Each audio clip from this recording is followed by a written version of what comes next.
Hello everybody, welcome to Magnet Brains. मैं हूं अनीशा, आपकी अपनी इंग्लिश एजुकेटर, और मैं आज स्टार्ट करने वाली हूं क्लास 12 की जो आपकी कलाइडोस्कोप बुक है उसके नॉन फिक्शन सेक्शन का chapter number 4 which is why the novel matters. और आज हम कवर करेंगे इस चैप्टर का डिटेल्ड एक्सप्लेनेशन एंड देन इसके बाद एक सेपरेट वीडियो में इस चैप्टर की अच्छे से summary and important question and answers भी मैं आपको दूंगी।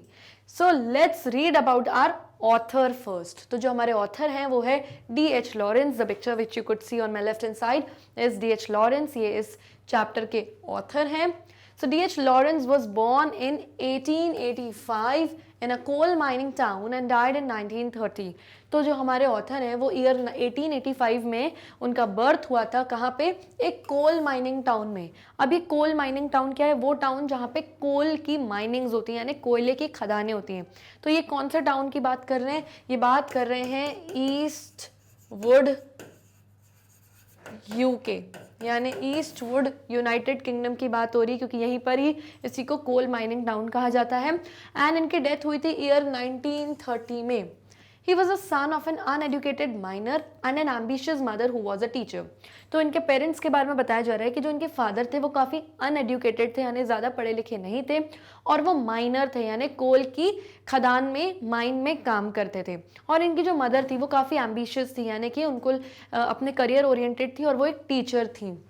His wife was German and the couple lived at various times in Italy, Germany, Australia, Tahiti and Mexico. इनकी वाइफ एक जर्मन थी, जर्मनी से बिलोंग करती थी, एंड ये दोनों अलग अलग जगह रहे हैं काफ़ी ज़्यादा। जैसे कि कभी ये लोग इटली में रहे, कभी जर्मनी में रहे, कभी ऑस्ट्रेलिया में रहे, कभी तहीती में रहे, कभी मेक्सिको में रहे। सो इन्होंने अपनी लाइफ टाइम काफ़ी ज़्यादा ट्रैवल किया है। So this was all about our author. अब मैं आपको चैप्टर के बारे में एक ओवरव्यू देती हूँ। नाउ चैप्टर का नाम है व्हाई द नॉवल मैटर्स। सबसे पहले मैं आपको बता देती हूँ नॉवल क्या होता है।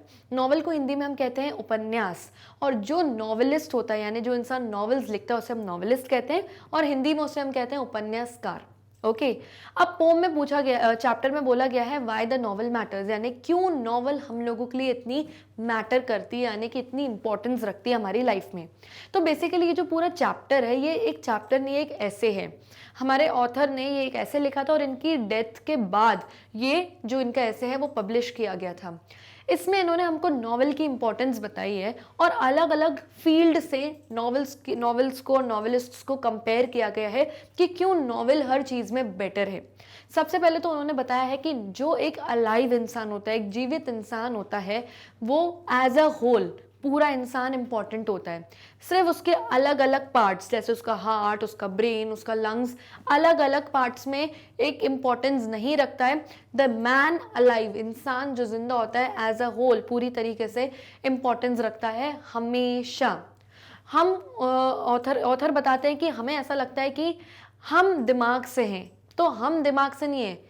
मतलब उनके बोलने का मतलब ये है कि जो दिमाग है वो इम्पॉर्टेंट है आपकी पूरी बॉडी में, यानी ऑब्वियसली हम दिमाग से हैं, दिमाग हमसे नहीं है। तो उनका कहने का मतलब है कि हम अपने ब्रेन को सिग्नल्स या फिर इंस्ट्रक्शंस नहीं दे रहे हैं। ये हमारा ब्रेन ही है जो हमारी पूरी बॉडी के अलग अलग ऑर्गन्स को इंस्ट्रक्शंस देता है, और हम वैसा ही करते हैं। फॉर एग्जांपल, अगर मेरे सामने कोई कैंडल जल रही है और मैं कैंडल की लॉ में, उसकी फायर में अगर फिंगर डालूंगी, तो मैं सडनली अपना हाथ विड्रॉ कर लूंगी, पीछे करूंगी। क्यों करूंगी? क्योंकि मुझे ब्रेन ने सिग्नल दिया कि नहीं वो गर्म है, अपना हाथ पीछे कर लो। तो ये ब्रेन ही है जो हमें हर चीज़ की सिग्नल्स देता है। तो हम ब्रेन से हैं, ना कि ब्रेन हमसे है। तो ये चीज़ ऑथर ने इसलिए समझाई है क्योंकि ऑथर ये कहते हैं कि हमारा दिमाग जो थॉट्स क्रिएट करता है, वही चीज़ हमारा हाथ लिखता है। ओके, तो हमारे दिमाग में जो भी थॉट्स आते हैं, जो भी चीज़ें हम इमेजिन करते हैं, एक नॉवेलिस्ट जो होता है वो नॉवेल लिखता है इन्हीं थॉट्स की मदद से, अपने हाथों को यूज़ करके। तो वो कहते हैं कि हाथ तो जिंदा है, लेकिन हाथ को सिग्नल कौन दे रहा है? ब्रेन या हमारा माइंड। ओके, फिर ऑथर कंपेयर करते हैं नॉवेल्स को प्रीस्ट से या पार्सन या फिर पुजारियों से। वो कहते हैं कि एक रिलीजियस इंसान जो होता है, जो प्रीस्ट होता है, पार्सन होता है, यानी जो पादरी होता है चर्च में, वो हमें सिर्फ एक ही चीज़ बताता है। वो हमको हमारी सोल के बारे में, हमारी आत्मा के बारे में बताता है कि आत्मा ऐसे ट्रैवल करती है, मरने के बाद यहाँ जाती है, वहाँ जाती है। और जो पढ़े लिखे मतलब जो ग्रंथों में जो चीज़ें शास्त्रों में लिखी है, बस उसको पढ़ के उसका मीनिंग हमें समझा देते हैं। तो ऑथर कहते हैं कि भाई आपको कैसे पता कि मरने के बाद क्या हो रहा है? कोई मर के वापस तो नहीं आया जो आपको बताने आया है कि मरने के बाद हम यहाँ गए थे, हमारी सोल वहाँ गई थी। और आप तो सिर्फ ये रटे रटाए शास्त्रों की बातें हमें बता देते हैं, जो शायद हमें समझ में कभी आती हैं, कभी नहीं भी आती। तो ऑथर कहते हैं कि जो नॉवेलिस्ट होता है वो सारी चीज़ें इमेजिन करके नॉवेल लिखता है जो एक इंसान को समझ में आए, वो सारी चीज़ें लिखता है। लेकिन अगर कोई शास्त्र की चीज़ें पढ़नी है या फिर बाइबल के जो कमेंडमेंट्स होते हैं, अगर वो हमें पढ़ना है तो वो हमें उनकी चीज़ों को समझना पड़ता है। वो सारी चीज़ें हमारे मुताबिक नहीं लिखी गई हैं, तो इस केस में वो नॉवेल्स को बेटर मानते हैं। फिर जो हमारे ऑथर हैं वो कंपेयर करते हैं नॉवेल्स को फिलोसोफर्स से। ना व्हाट आर फिलोसोफर्स? फिलोसोफर्स होते हैं थिंकर्स। अब फिलोसोफर्स जो फिलोसॉफी करते हैं ना, वो बहुत डीप थिंकिंग करते हैं। वो वहाँ तक का सोच लेते हैं जहाँ तक शायद कोई नहीं सोच पाता। They are deep thinkers. वो इन लोगों की आइडियोलॉजीज होती हैं, ठीक है। लेकिन नॉवेल्स जो होते हैं ना, वो कैरेक्टर से भरी होती है। उसमें अलग अलग कैरेक्टर होते हैं एक नॉवल में। तो वो कहते हैं कि जो कैरेक्टर्स होते हैं वो जान डालते हैं एक नॉवल में। कैरेक्टर से ही एक नॉवल जिंदा होती है और वो हम पढ़ते हैं और फिर वो हमें भी लाइवली कर देती है, हमें भी जिंदा कर देती है। हम इतनी ज़्यादा डीप थिंकिंग में नहीं जाएंगे, हम सिर्फ कैरेक्टर्स पे समझेंगे और लोग उस चीज़ को एंजॉय करेंगे। तो ये इस तरीके से इन्होंने फिलॉसफी से भी कंपेयर की नॉवेल्स को और नॉवेल्स को बेटर बताया। फिर हमारे ऑथर कंपेयर करते हैं नॉवेल्स को किससे? साइंटिस्ट से। वो कहते हैं कि मैं जिंदा आदमी एक साइंटिस्ट के सामने खड़ा रहूंगा तो मैं उनके किसी यूज़ में नहीं हूँ, किसी काम का नहीं हूँ। लेकिन अगर मैं मर जाऊंगा तो मेरे बॉडी के वो लोग अलग अलग डेड पार्ट्स निकालेंगे, जैसे मेरा लंग्स निकाल देंगे, मेरा हार्ट निकालेंगे, मेरा ब्रेन निकालेंगे और माइक्रोस्कोप में चेक करेंगे और बोलेंगे हाँ हाँ हाँ ये तो इसी इंसान का बॉडी पार्ट है। अरे भाई, जब तक वो चीज़ें मेरे अंदर थी, मैं जिंदा था, तब भी तो मैं एज अ होल पूरा इंसान अलाइव था, जिंदा था। तब बिलीव नहीं करेगा कि हाँ ये हार्ट, ये ब्रेन, ये लंग्स मेरे हैं। मरे हुए इंसान के डेड बॉडी पार्ट्स को वो रखेंगे माइक्रोस्कोप में और तब प्रूफ करेंगे कि हाँ ये आपका है। लेकिन नॉवेल्स के साथ ऐसा नहीं होता। जो नॉवेल्स होती हैं वो किसी साइंटिफिक एक्सपेरिमेंट्स के द्वारा नहीं गुजरती हैं। नॉवेल्स जो होती हैं वो तो इंसान को लाइवली बनाती हैं, एक मरे हुए इंसान को भी जिंदा कर सकती हैं। क्यों? क्योंकि वो मरे हुए इंसान यानी जिस इंसान को जिंदगी से कोई लेना देना नहीं है, मतलब नहीं है, डेड हो चुका है, बस जी रहा है। लेकिन एक अच्छी नॉवल पढ़ के वो खुश हो सकता है, वो रो सकता है, उसमें कोई मूवमेंट आ सकता है, यानी कि एक जिंदा इंसान की उसके अंदर कुछ ना कुछ क्वालिटी दिखा सकती है एक नॉवल। तो इस केस में भी ऑथर ने नॉवेल्स को बेटर कहा है as compare to the scientific world. फिर लास्ट में ऑथर हमें इंपॉर्टेंस ऑफ नॉवेल्स बताते हैं कि नॉवेल्स हमारी लाइफ में क्यों इंपॉर्टेंट है। क्योंकि novels are the window to life, यानी कि एक जिंदगी का प्रतीत देने के लिए, यानी कि एक मतलब नॉवेल्स पढ़ के हमें लाइफ जीने की तरीका आता है कि लाइफ किस तरीके से जिएंगे, यानी they are the window to our life. एक खिड़की है जिसके बाहर निकल के हम जिंदगी जी सकते हैं। और ये नॉवेल्स के जो कैरेक्टर्स ही होते हैं, यही जो है यही नॉवेल्स को जिंदा करते हैं। और लास्ट में ऑथर ने हर केस में हमें यही बोला है कि नॉवेल्स अच्छी हैं, नॉवेल की तरफ आप मुड़ जाइए क्योंकि नॉवेल्स सबसे बेस्ट होती हैं। तो नॉवेल्स बेसिकली होता क्या है? नॉवेल्स में एक ऑथर इमेजिनेशन करता है, राइटर इमेजिनेशन करता है अलग अलग कैरेक्टर्स के बारे में और स्टोरी क्रिएट करता है जो कि नॉट रियल होती है, यानी असली चीज़ों पे वो सब बेस्ड नहीं होती। It's all non fiction, okay. Reality भी हो सकती है। So all this is about our chapter. Now let's begin with the explanation of our chapter. We have curious ideas of ourselves. हमें हमारे बारे में कई सारे क्यूरियस आइडियाज है। क्यूरियस आइडियाज यानी कि हम जो भी विचार, जो भी आइडियाज हमारे दिमाग में आते हैं, हम उसके लेके बहुत क्यूरियस हो जाते हैं, जानने की हमारे अंदर इच्छा आती है कि ये सब क्यों हो रहा है। We think of ourselves as a body with a spirit in it, or a body with a soul in it, or a body with a mind in it. तो हम हमारे बारे में क्या सोचते हैं? हम सोचते हैं कि हमारा एक शरीर है जिसमें एक स्पिरिट है, एक रूह है, और a body with a soul in it. या हमें लगता है कि हमारा एक शरीर है जिसमें एक सोल है, यानी हमारी एक आत्मा है उसमें, और a body with a mind in it. और हमें लगता है कि हमारी एक बॉडी है जिसमें हमारा एक माइंड है। मेंस साना इन कॉर्पोर सानो। तो इसका मतलब क्या होता है? ये एक लैटिन टर्म है which means a healthy mind in a healthy body. इसका मतलब होता है कि हेल्दी माइंड में हेल्दी बॉडी होती है, यानी कि अगर हमारा दिमाग हेल्दी है, अगर हम सोच अच्छे से सकते हैं, हमारे सोचने की कैपेसिटी अच्छे से और हम खुश रह सकते हैं, तो हमारी बॉडी भी हेल्दी रहेगी। मैं बोलूँ मैं तो सब बढ़िया खा रही हूँ, बढ़िया पी रही हूँ, फिर भी मेरी हालत ऐसी हो रही है, वीक फील कर रही हूँ, तो मेरा माइंड शायद कहीं ना कहीं हैप्पी नहीं है, मेरा माइंड शायद कहीं ना कहीं हैप्पी नहीं है। इस वजह से असर पूरा मेरे शरीर पे, मेरी हेल्थ पे आ रहा है। इसीलिए बोलते हैं healthy mind makes your healthy body. The years drink up wine and at last throw the bottle away. The body, of course, being the bottle. तो ऑथर यहाँ पे बोल रहे हैं कि इतने साल हम वाइन पीते हैं, यानी इतने साल हम जिंदगी जीते हैं, जिंदगी की हर चीज़ को देखते हैं और आखिरी में हम बॉटल फेंक देते हैं। अब बॉटल को कंपेयर करा है उन्होंने हमारी बॉडी से, bottle, body being the bottle, यानी कि इतने साल ये जो वाइन है हमारा शरीर है, इतने साल हमारा शरीर इतनी सारी चीज़ों को अपने अंदर लेता है, अच्छी चीज़ों को, बुरी चीज़ों को, सब चीज़ों को लेता है और आखिरी में हाँ बस ये जो बॉटल रूपी हमारी बॉडी, इसको हम फेंक देते हैं। यानी कि हमारी बॉडी को एक बॉटल से कंपेयर किया गया जिसने कुछ अच्छी चीज़ें लाइफ में ली ही नहीं और बस हमारी पूरी ज़िंदगी निकल गई और हमने हमारी बॉडी को फेंक दिया, यानी हमारी डेड बॉडी मर गई, दूसरे हमारी बॉडी को जला देंगे। तो इस तरीके से ऑथर ने स्टार्टअप किया है अपने इस चैप्टर का।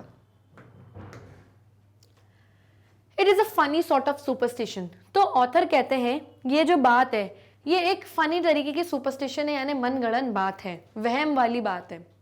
Why should I look at my hand as it is so cleverly writes these words and decides that it is mere nothing compared to the mind that directs it? तो author कहते हैं कि मैं अपने हाथ को देखता हूँ और मैं उसको कंपेयर करता हूँ कि मेरा हाथ अलग अलग वर्ड्स लिखता है and decide that it is mere nothing compare to my mind that इट डायरेक्ट्स। तो ऑथर कहते हैं कि मैं अपने हाथ को देखता हूँ, मेरा हाथ लिखता है अलग अलग नॉवेल्स और फिर मैं सोचता हूँ कि मेरा हाथ ज़्यादा इंपॉर्टेंट है मेरे माइंड से या मेरे ब्रेन से। तो बेसिकली सबसे पहले आप ब्रेन और माइंड के बीच में डिफरेंस समझिए। ब्रेन आपका दिमाग होता है, यानी कि जिसको आप देख सकते हो, जिसको आप अपने भेजे को छू सकते हो, दैट इज अ ब्रेन। लेकिन माइंड क्या होता है? माइंड यानी आपकी सोचने की क्षमता जो आपके ब्रेन से निकलती है, इसको आप छू नहीं सकते। यूजुअली लोग ब्रेन और माइंड को इंटरचेंजेबली यूज कर लेते हैं, लेकिन ब्रेन आप छू सकते हो अपने भेजे को, और माइंड यानी कि एक माइंड आपका ऐसा दिमाग जिससे आप सोचने की क्षमता निकलती है आपकी, उसको आप टच नहीं कर सकते। ओके, तो ऑथर कहता है कि जो मेरा ब्रेन है, जो मेरा माइंड है, वो ज़्यादा इंपॉर्टेंट है, क्योंकि मेरे दिमाग में से, मेरे माइंड में से ही थॉट्स निकल रहे हैं और उन थॉट्स की मदद से मेरा ये जो हाथ है ये लिख रहा है, क्योंकि मेरे दिमाग ही इसको डायरेक्शन दे रहा है। तो मेरा ब्रेन, मेरा माइंड मेरे हाथ से ज़्यादा इंपॉर्टेंट हुआ। Is there really any huge difference between my hand and my brain or my mind? My hand is alive. It flickers with a life of its own. तो ऑथर कहते हैं कि जो मेरा हाथ है वो अलाइव है, मेरा हाथ जिंदा है। इट फ्लिकर्स, वो फ्लिकर करता है, यानी कि मूवमेंट करता है, यानी कि जो हलचल हो रही है मेरे हाथ में वो इसीलिए हो रही है क्योंकि उसके अंदर लाइफ है, क्योंकि मेरे शरीर, मेरे पूरे शरीर में जान डली हुई है, इस वजह से मेरा हाथ भी फ्लिकर करता है, यानी कि मूव करता है, यानी कि लिखने के लिए मूव करता है novels. It meets all the strange universe in touch and learns a vast number of things and knows a vast number of things. तो ऑथर कहता है कि जो मेरा हाथ है वो इस यूनिवर्स की स्ट्रेंज, अजीब अजीब चीज़ों को मिलता है, यानी कि अजीब अजीब हाथों से हाथ मिलाता है। दुनिया के हर अलग अलग इंसानों से हम हाथ मिलाते हैं, मिलते हैं।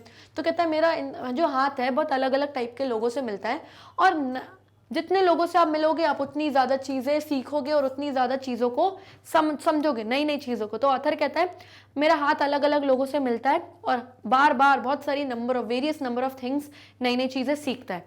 सीखेगा तो वही चीज़ें नॉवल में भी लिखेगा। Yes, my hand as it writes these words slips gaily along, jumps like a grasshopper to dot an I, feels the table rather cold, gets a little bored if I write too long. तो author कहते हैं जैसे मेरा हाथ लिखता है पूरी novel, it slips गेली, गेली मीन्स हैप्पीली, वो खुशी खुशी हर चीज़ यूँ कंटिन्यूस लिखता है, मतलब मेरा हाथ स्लिप होता जाता है और आगे आगे चीज़ें नई नई लिखता हूँ। और कई बार नहीं होता हम कोई चीज़ ऐसे लिखते लिखते लिखते बीच में आई का डॉट लगाते हैं, इस तरीके से जे का डॉट लगा ऐसे करके, तो जैसे लिखते लिखते लिखते ये आई को डॉट लगा है, तो मेरा ऑथर कहते हैं कि मेरा हाथ लिखते लिखते लिखते एक ग्रास हॉपर की तरह जंप करके इस आई के ऊपर डॉट लगाता है। तो बेसिकली उन्होंने हाथ को कंपेयर किया ग्रास हॉपर से, जो कि जंप करके आई, जे, इन सारे लेटर्स के ऊपर डॉट लगाता है खुशी खुशी, मतलब इतनी स्पीड में लिखता है नॉवेल्स।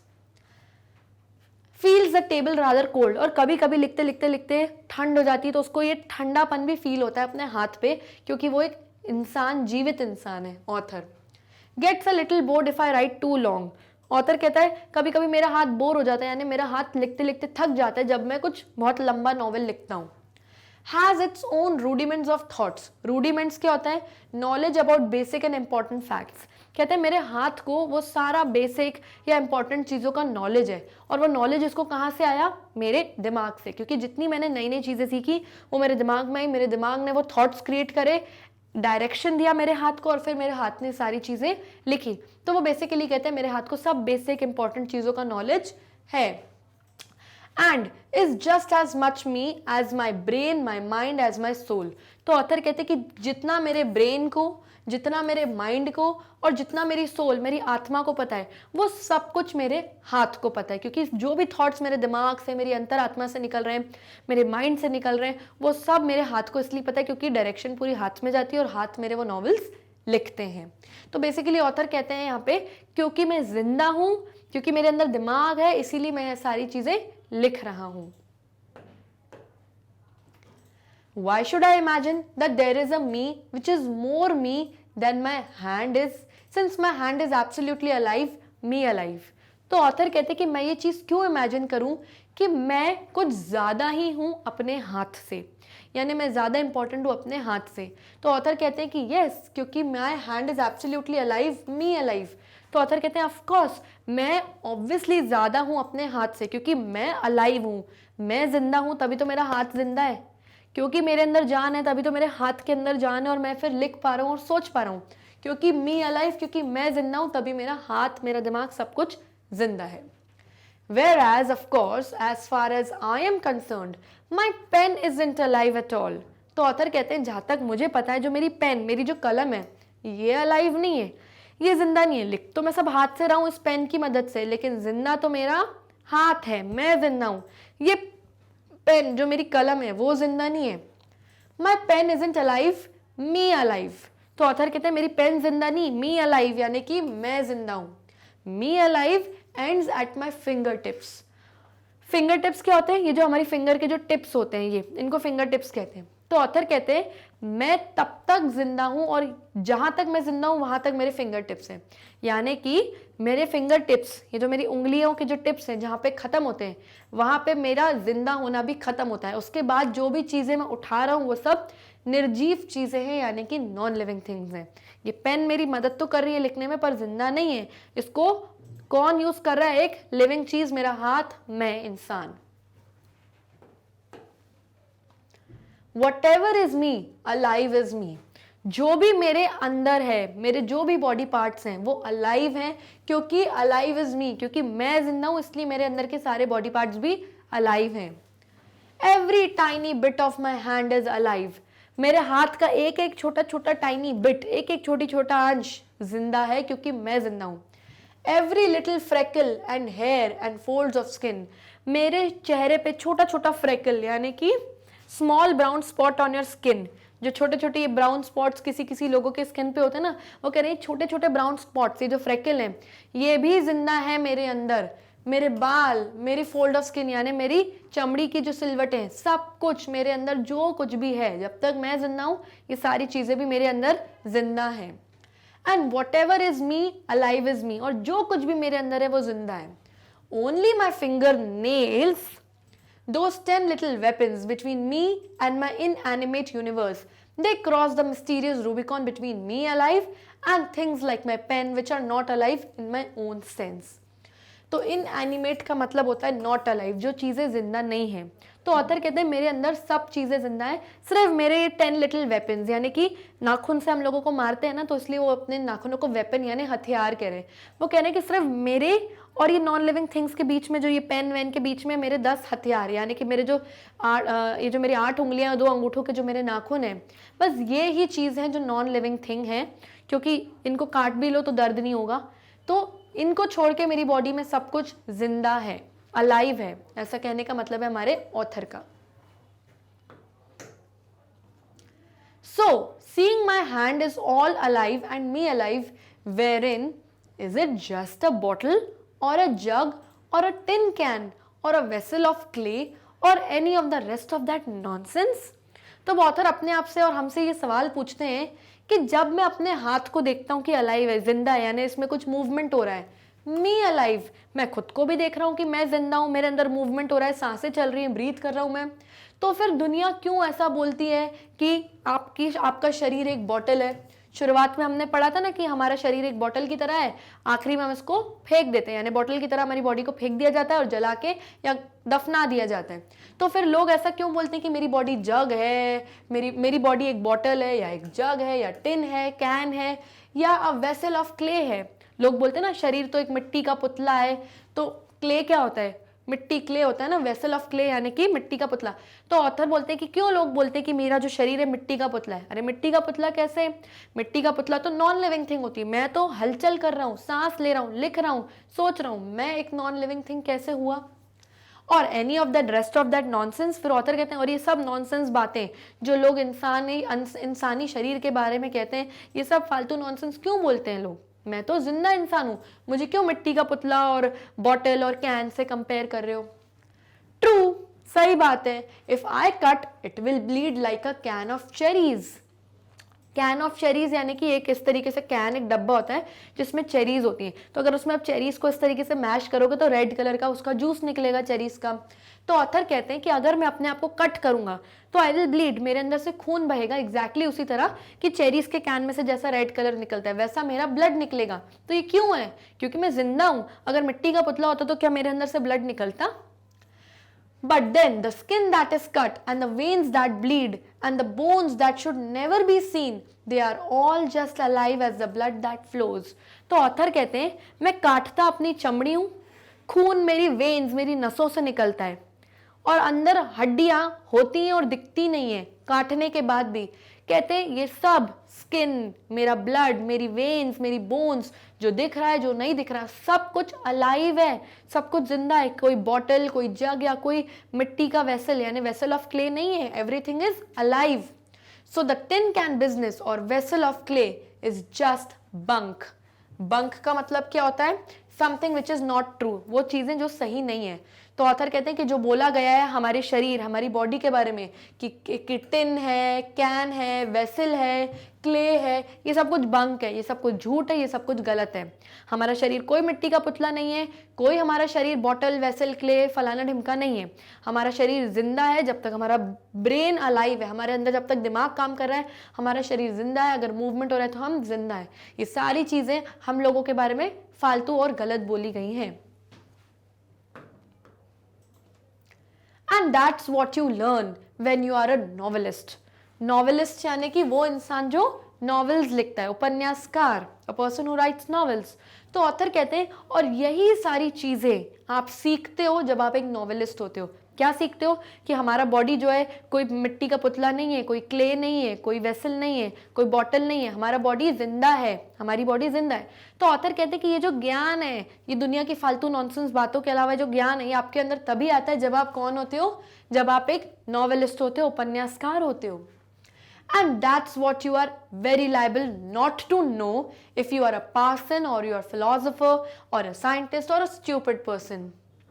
तो ऑथर कहते हैं and that's what you are liable, liable यानी लाइकली, और ये सारी चीजें लाइकली हैं यानी कि नॉर्मल है कि आपको नहीं समझ में आएंगी अगर आप कोई पार्सन हो यानी कि पादरी हो किसी चर्च के, या अगर आप कोई फिलोसोफर हो, फिलोसोफर यानी कि कोई थिंकर हो, जो लोग डीप थिंकर करते हैं, आइडियोलॉजीज लिखते हैं सोच सोच के, या अगर आप कोई साइंटिस्ट हो यानी कि कोई वैज्ञानिक हो अगर आप, तो अगर आप पार्सन हो, फिलोसोफर हो, साइंटिस्ट हो, या कोई स्टूपिड पर्सन या कोई अगर मूर्ख इंसान हो आप, तो ये लाइबल है, ये बिल्कुल पॉसिबल है कि आपको ये जीवन की सच्चाई समझ में नहीं आएगी, क्योंकि ये सच्चाई तो सिर्फ एक नॉवेलिस्ट को समझ में आएगी।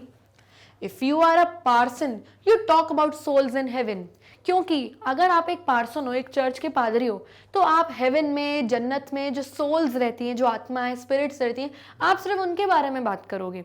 आप जीती जागती अलाइव बॉडी के बारे में बात नहीं करोगे, आप तो मरने के बाद वाली आत्माओं के बारे में बात करोगे। If you are a novelist you know that the paradise is in the palm of your hand. Paradise का मतलब क्या होता है? हेवन यानी कि स्वर्ग। ओके, हेवन, स्वर्ग, जन्नत। तो ऑथर कहते हैं कि अगर आप नॉवेलिस्ट हो, अगर आप उपन्यासकार हो, तो आपको पता है कि जो पूरा स्वर्ग, जो पूरा पैराडाइज है वो आपके पाम, आपके हाथ की हथेली पर है, क्योंकि इसी हाथ की हथेली से आप सब कुछ लिखते हो। And on the end of your nose, और at the end of your nose यानी जहां आपकी नाक खत्म हो रही है, यहाँ पे बस यहाँ तक ही आपकी जन्नत है, क्योंकि यहीं तक आप अलाइव हो। यहाँ तक आपका हाथ खत्म हो रहा है, यहाँ पे आपकी नाक खत्म हो रही है, यानी इतने ही आपके बॉडी पार्ट जो जिंदा है, आप उतना ही जिंदा हो। उसके बाद क्या सच है, कौन मरा, कौन आत्मा, कौन सोल, आपको नहीं पता, क्योंकि मरने के बाद किसी ने आके थोड़ी बताया आपको कि मैं इधर गया था या मेरी सोल वहां गई थी। Nobody has come after their death और बताने के लिए कि ऐसा हुआ था वैसा हुआ था, फिर आप कैसे बोल सकते हो। तो नॉवेलिस्ट ये सोचता है, because both are alive. Author कहते हैं चाहे मेरा हाथ हो या मेरी नाक हो, ये दोनों चीजें अलाइव हैं, ये जिंदा है। And alive and man alive, ये दोनों चीजें इसलिए जिंदा है, मेरा पूरा शरीर इसलिए जिंदा है क्योंकि पूरा पूरा मेरा आदमी का जो शरीर है वो जिंदा है। Which is more than you से फॉर सर्टन ऑफ पैराडाइज, जो कि अपने आप में ही बहुत ज्यादा है एक पैराडाइज से, यानी कि एक हेवन से। क्योंकि हेवन वो सारी चीजें हुई या वो सारी बातें हुई जन्नत के बारे में जो मरने के बाद लोग जाते हैं या नहीं जाते, गॉड नोज, ठीक है। तो जब तक मैं जिंदा हूं मुझे इस चीज के बारे में पता है, मरने के बाद पैराडाइज हेवन क्या है मुझे नहीं पता, ये पार्सन आपको बोल सकता है, मैं नहीं बोल सकता। Paradise is after life, paradise यानी हेवन की जो बात है वो आफ्टर लाइफ, यानी कि डेथ के बाद जो आपकी लाइफ होती है उसको हम आफ्टर लाइफ कहते हैं। तो पैराडाइज उस आफ्टर लाइफ की बात है। भाई जब मेरी डेथ ही नहीं हुई, जब मुझे पता ही नहीं कि आफ्टर लाइफ में क्या होता है, तो मैं पैराडाइज की बात कैसे करूं, ऑथर कहते हैं। And I for one am not कीन anything that is after life. कीन यानी ऑथर कहते हैं कि मेरे को जानने में इंटरेस्ट नहीं है, ना कोई इच्छा है कि जानूं कि आफ्टर लाइफ में क्या होता है। भाई जब मैं मरूंगा, जब मेरी आफ्टर लाइफ होगी तो मैं खुद देख लूंगा कि हेल है कि हेवन है, जन्नत है कि स्वर्ग है, मेरे लिए क्या है। लेकिन जब तक मैं जिंदा हूं, जब तक मैं अलाइव हूं, जिंदा आदमी हूं, तब तक तो मैं लिखूंगा, अपना दिमाग इस्तेमाल करूंगा, ये पार्सन और प्रीस्ट की बातों पर विश्वास नहीं करूंगा। If you are a philosopher, you talk about infinity. तो अब तक हमारे ऑथर किसके बारे में बात कर रहे थे पार्सन्स यानी प्रीस्ट के बारे में, और कंपेयर कर रहे थे उसको नॉवेल्स के बारे में।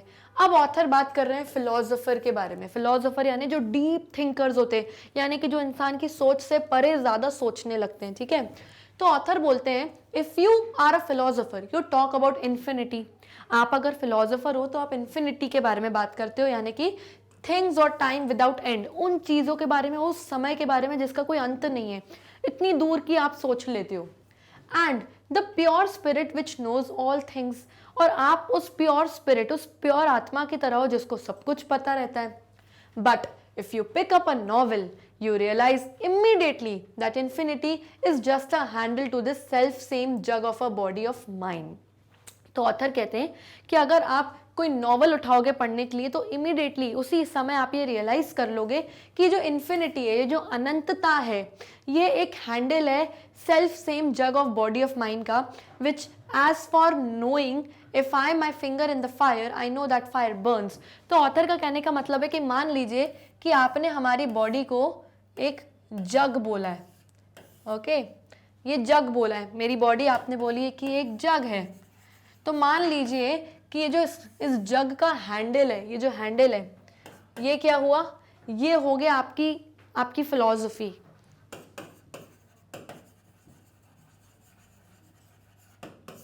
यानी ये जो बॉडी के बारे में और जो अलाइव रहने के बारे में ये सब चीजें बता रहा हूं, this is all part of philosophy. यानी कि फिलॉसफी इतनी बड़ी है, इतनी ग्रेट है।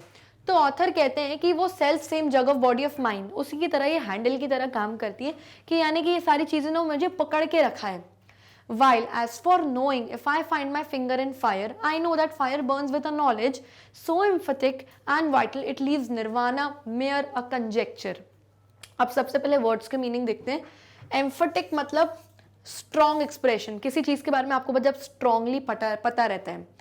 निर्वाणा यानी मोक्ष, जब मौत के बाद, डेथ के बाद जब मोक्ष मिल जाता है इंसान को, यानी कि the state of peace and happiness achieved after giving a personal desires, here moksha.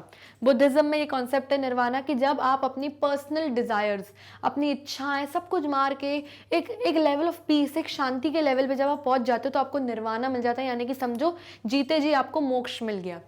Conjecture का मतलब क्या होता है? गेस। जब आप अनुमान लगाते हो किसी के बारे में, a guess without any proof, आपके पास कोई प्रूफ नहीं है, कोई एविडेंस नहीं है किसी चीज के बारे में, बस आप एक गेस लगा रहे हो, अनुमान लगा रहे हो।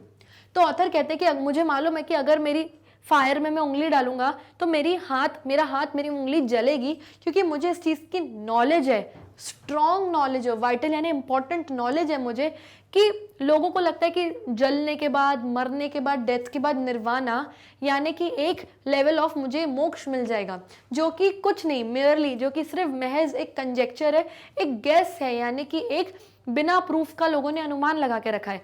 भाई मरने के बाद कोई नहीं आया आज तक और किसी ने नहीं बताया कि हमने ऐसा किया था या हमको निर्वाणा या मोक्ष मिल गया था, ऐसा कुछ नहीं हुआ था। ऑथर कहते हैं मुझे तो सिर्फ इतना पता है कि मेरा शरीर जिंदा है, मैं अगर आग में उंगली डालूंगा तो मेरी उंगली जलेगी, क्योंकि मैं जिंदा हूं, मुझे ये पता है। जिंदा आदमी की जो चीज मुझसे पूछोगे मुझे पता है, लेकिन डेथ के बाद आपको निर्वाणा मिलेगा, मोक्ष मिलेगा, ये सब मेयरली सिर्फ महज एक गैस है, एक कंजेक्चर है, यानी कि सिर्फ अनुमान लगाए, इसका मेरे पास कोई प्रूफ नहीं है। तो ऑथर बेसिकली ये कहते हैं कि जो फिलोसोफर्स होते हैं वो ये सारी बातें करते हैं, लेकिन उनकी सोच मेरी सोच से नहीं मिलती, क्योंकि उनकी जो सोच है वो बहुत ग्रेट लेवल की सोच है। मैं उस सोच के बारे में सोचता हूं और लिखता हूं जो इंसानों को एक्चुअली समझ में आए। Oh yes, my body me alive knows and knows intensely. तो कहते हैं ऑथर, हाँ मुझे पता है कि मेरी बॉडी अलाइव है, इसका मतलब मैं अलाइव हूँ, मैं जिंदा हूँ, और ये चीज़ मुझे पता है इंटेंसली यानी सीरियसली। हाँ मैं चल रहा हूँ, फिर रहा हूँ, मेरी बॉडी चल रही है, मैं जिंदा हूँ, बस मुझे ये पता है। ये नहीं पता कि मरने के बाद निर्वाणा, मोक्ष होगा, ये सब के बारे में कुछ नहीं पता, या मैं हेल में जाऊँगा कि हेवन में, मुझे ये सब नहीं पता। मुझे तो रियल लाइफ के बारे में, रियल अलाइव बॉडी के बारे में जो पूछोगे वो मैं बताऊँगा। And all for the sum of knowledge. It can't be anything more than an accumulation of all the things I know in the body and you, dear reader, know in the body. तो author कहते हैं कि अगर मैं सारे दुनिया के knowledge का सम यानी जोड़ लूं, पूरे ज्ञान का जोड़ लूं, तो कुछ नहीं निकलेगा, ज्ञान सिर्फ यही निकलेगा, accumulation of all things I know in the body. अगर मेरे दुनिया के पूरे ज्ञान को मैं जोड़ लूं और मैं बताऊं अपने आप को कि वो ज्ञान क्या होता है, तो मेरे अंदर सिर्फ वो इकट्ठा निकलेगा कि अपनी रियल अलाइव जीवित बॉडी के बारे में जो आपको पूछना होगा वो ज्ञान मैं आपको दे सकता हूँ। उसके अलावा क्या ज्ञान है मुझे नहीं पता, क्योंकि डेथ के बाद क्या है मुझे कुछ नहीं पता। एंड यू डियर रीडर, वो अब हमसे भी कर रहे हैं कि जो रीडर हो आप, नो इन द बॉडी, आपको भी पता है कि आपकी बॉडी में क्या है और आप उस चीज़ से कनेक्ट कर सकते हो, समझ सकते हो। आप फिलॉसफी की और प्रीस्ट की बातों पे नहीं जा सकते, क्योंकि वो सब आफ्टर डेथ की बातें करते हैं, जो कि हमको पता ही नहीं है कि सच है कि गलत है, सब गेस वर्क पे बेस्ड है। These damn philosophers, they talk as if they suddenly went off in steam and were then much more important than they were there in their shirts. Went off in the steam. Went off in the steam का मतलब क्या होता है? It means to evaporate in air as steam. जब आप steam यानी कि भाप की तरह हवा में evaporate हो जाते हो यानी चले जाते हो, उसका मतलब होता है went off in the steam, यानी कि भाप से बन के evaporate होके चले गए। तो ऑथर यहाँ थोड़ा चिढ़ रहे हैं फिलोसोफर्स के ऊपर और कह रहे हैं कि ये जो डैम फिलोसोफर्स हैं वो ऐसे बात करते हैं, ऐसे गुम हो जाते हैं, स्टीम बन के इवेपोरेट हो जाते हैं जैसे कि वो किसी दुनिया में हैं और उनको उन सब दुनिया के बारे में पता है।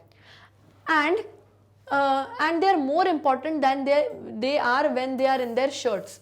When they are in their shirts यानी कि जब वो एक नॉर्मल ह्यूमन बींग की तरह बैठे हैं, जैसे मैंने शर्ट पहनी है वैसे वो भी शर्ट पहनते हैं, तो वो अपने आप को ऐसा बिहेव करते हैं कि हम कुछ बहुत इंपॉर्टेंट ज्ञान की बातें कर रहे हैं और इससे ज़्यादा इंपॉर्टेंट कुछ हो ही नहीं सकता।